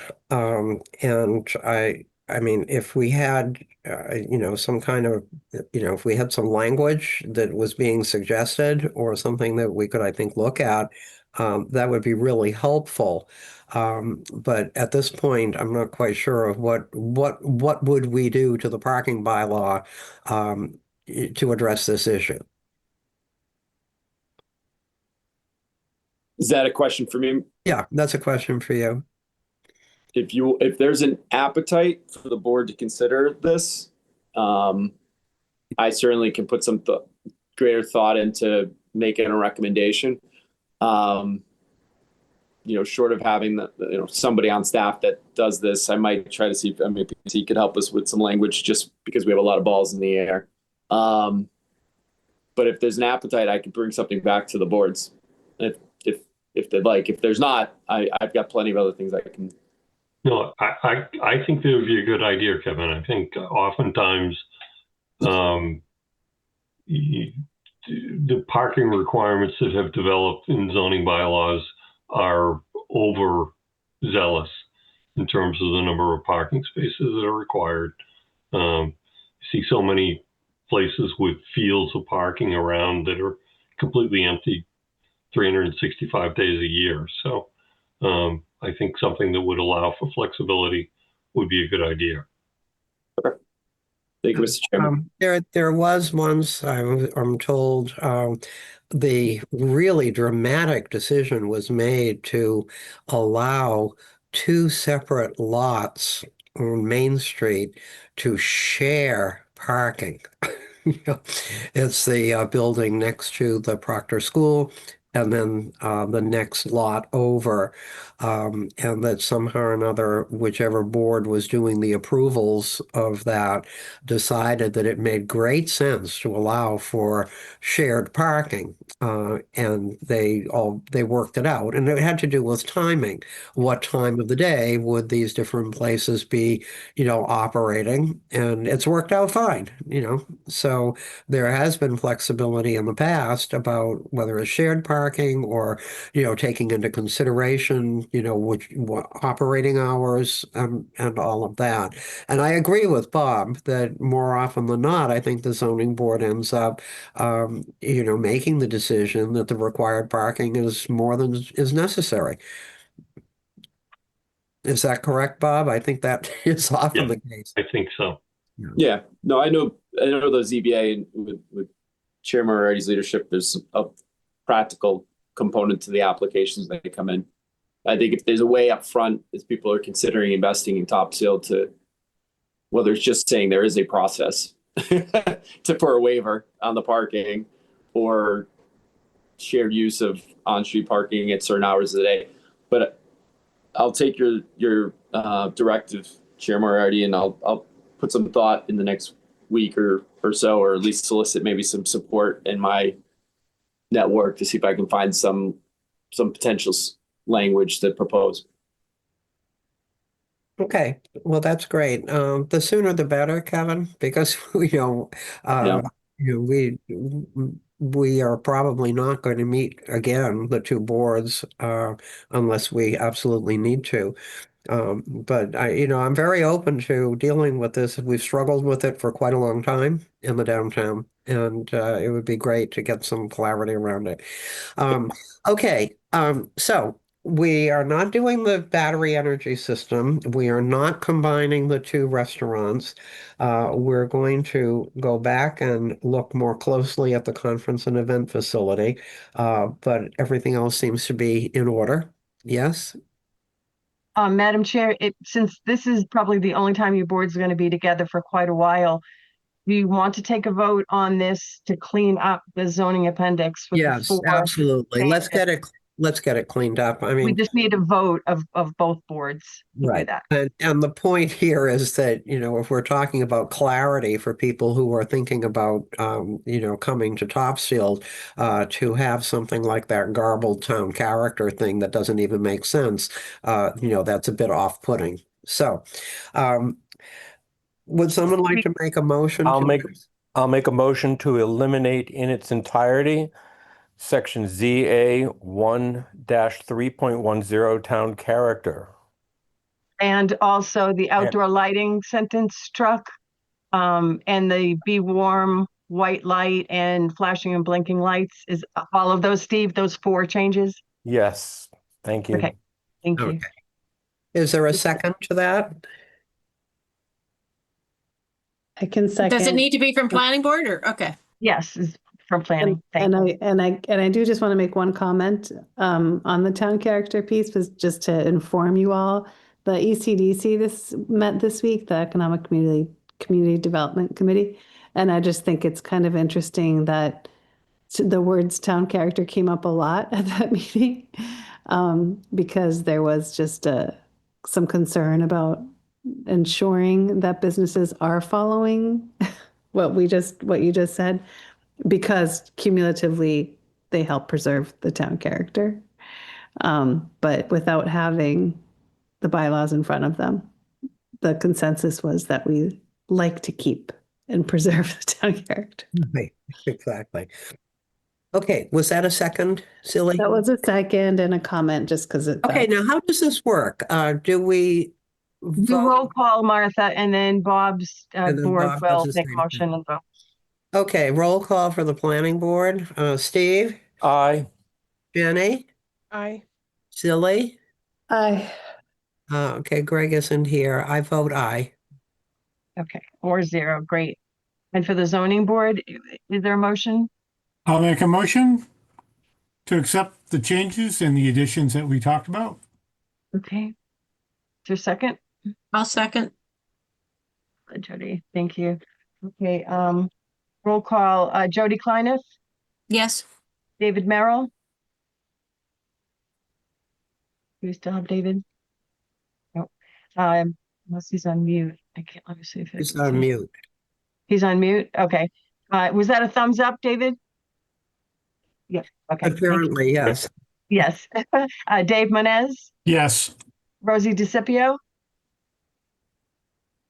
Is I think we Rosie still? lost Rosie. Okay, no Rosie, and Bob Moriarty. Yes. Okay, thank you. Okay, well, we accomplished that. That's great.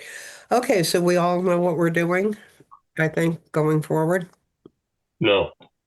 We don't? Yeah. Tell me, Bob. Yes, we do, Martha. Yes. Okay, thank you. Very good. Well, listen, thank you, everyone. As soon as we get the final language on some of these, we'll send them out. And, you know, if anyone has any problems, you can get back to Lynn, so we're not violating the open meeting law. Kevin, if you have language about parking that you want to send along, great. I mean, I think there's an appetite for addressing an issue. And so let's see what it is, how would be the best way to address that. And Madam Chair, if I could, if anyone on either board has any suggestions or are passionate in anything particular on the parking, feel free to reach out anytime. Stop by the office, call, text. I'd love to hear your feedback before I start digging into it. Well, I'll tell you what I'm going to do, Kevin. I'll do what I usually do on these things. I'm going to start looking at other communities' bylaws. Exactly. And see what they say. Some communities are rather like us, others are, I think, much looser. So I'm more than happy to do the research. That'd be great. I think David's point about Georgetown might be a good community to look at as well. Right. Similar in a lot of ways. So maybe by the end of maybe the next day or two, Martha, you and I can just reconnect on Sure. it. I'll get on this, tomorrow. Not tonight, but thank you for the help. Appreciate that. okay. And Bob and I are going to be meeting with the select board tomorrow, right? 28th? Oh, budget meeting. Budget meeting. Yep. Okay. Okay. Anything else that we need to do? Nope, just an adjournment for your board, Martha. Okay, would someone like to make a motion to adjourn? I'm having a lovely time. I'd rather stay on. Well, I'm making a motion. I think Zilly I'll made a second. motion to adjourn, and Jenny is seconding it. Seconding it. Okay, roll call. Jenny? Aye. Steve? Aye. Zilly? Aye. And I am happy to adjourn. Thank you. Nice to see you all. Thank you, planning board. Thanks. Oh, always a pleasure. Good night. Night. Okay. So, Lynn, we need to do minutes. Yes, for December 16th of 2025. Jody took a look at them and she didn't have any changes. Thank you, Jody. Okay. I move we approve them. Okay. I'll second. Okay. Roll call. Jody Kleiniff, Yes. David Merrill. David? He's frozen, it looks like. Oh, Yes. he's present. Okay. Dave Monez, Yes. Bob Moriarty. Yes. So that's 3-0. Okay. All right. So the only one I've heard from is Dave Monez. You're going to the site visit. Is that what you said on Thursday? Yes. Yes. Pretend school. Okay. So I didn't. 9 a.m. Yeah. So I didn't post anything because you're the only one. Okay. I think that's Okay. everything. I move we adjourn. I'll second. Okay. Roll call. Jody Kleiniff, Yes. Dave Monez, Yes. Bob Moriarty. Yes.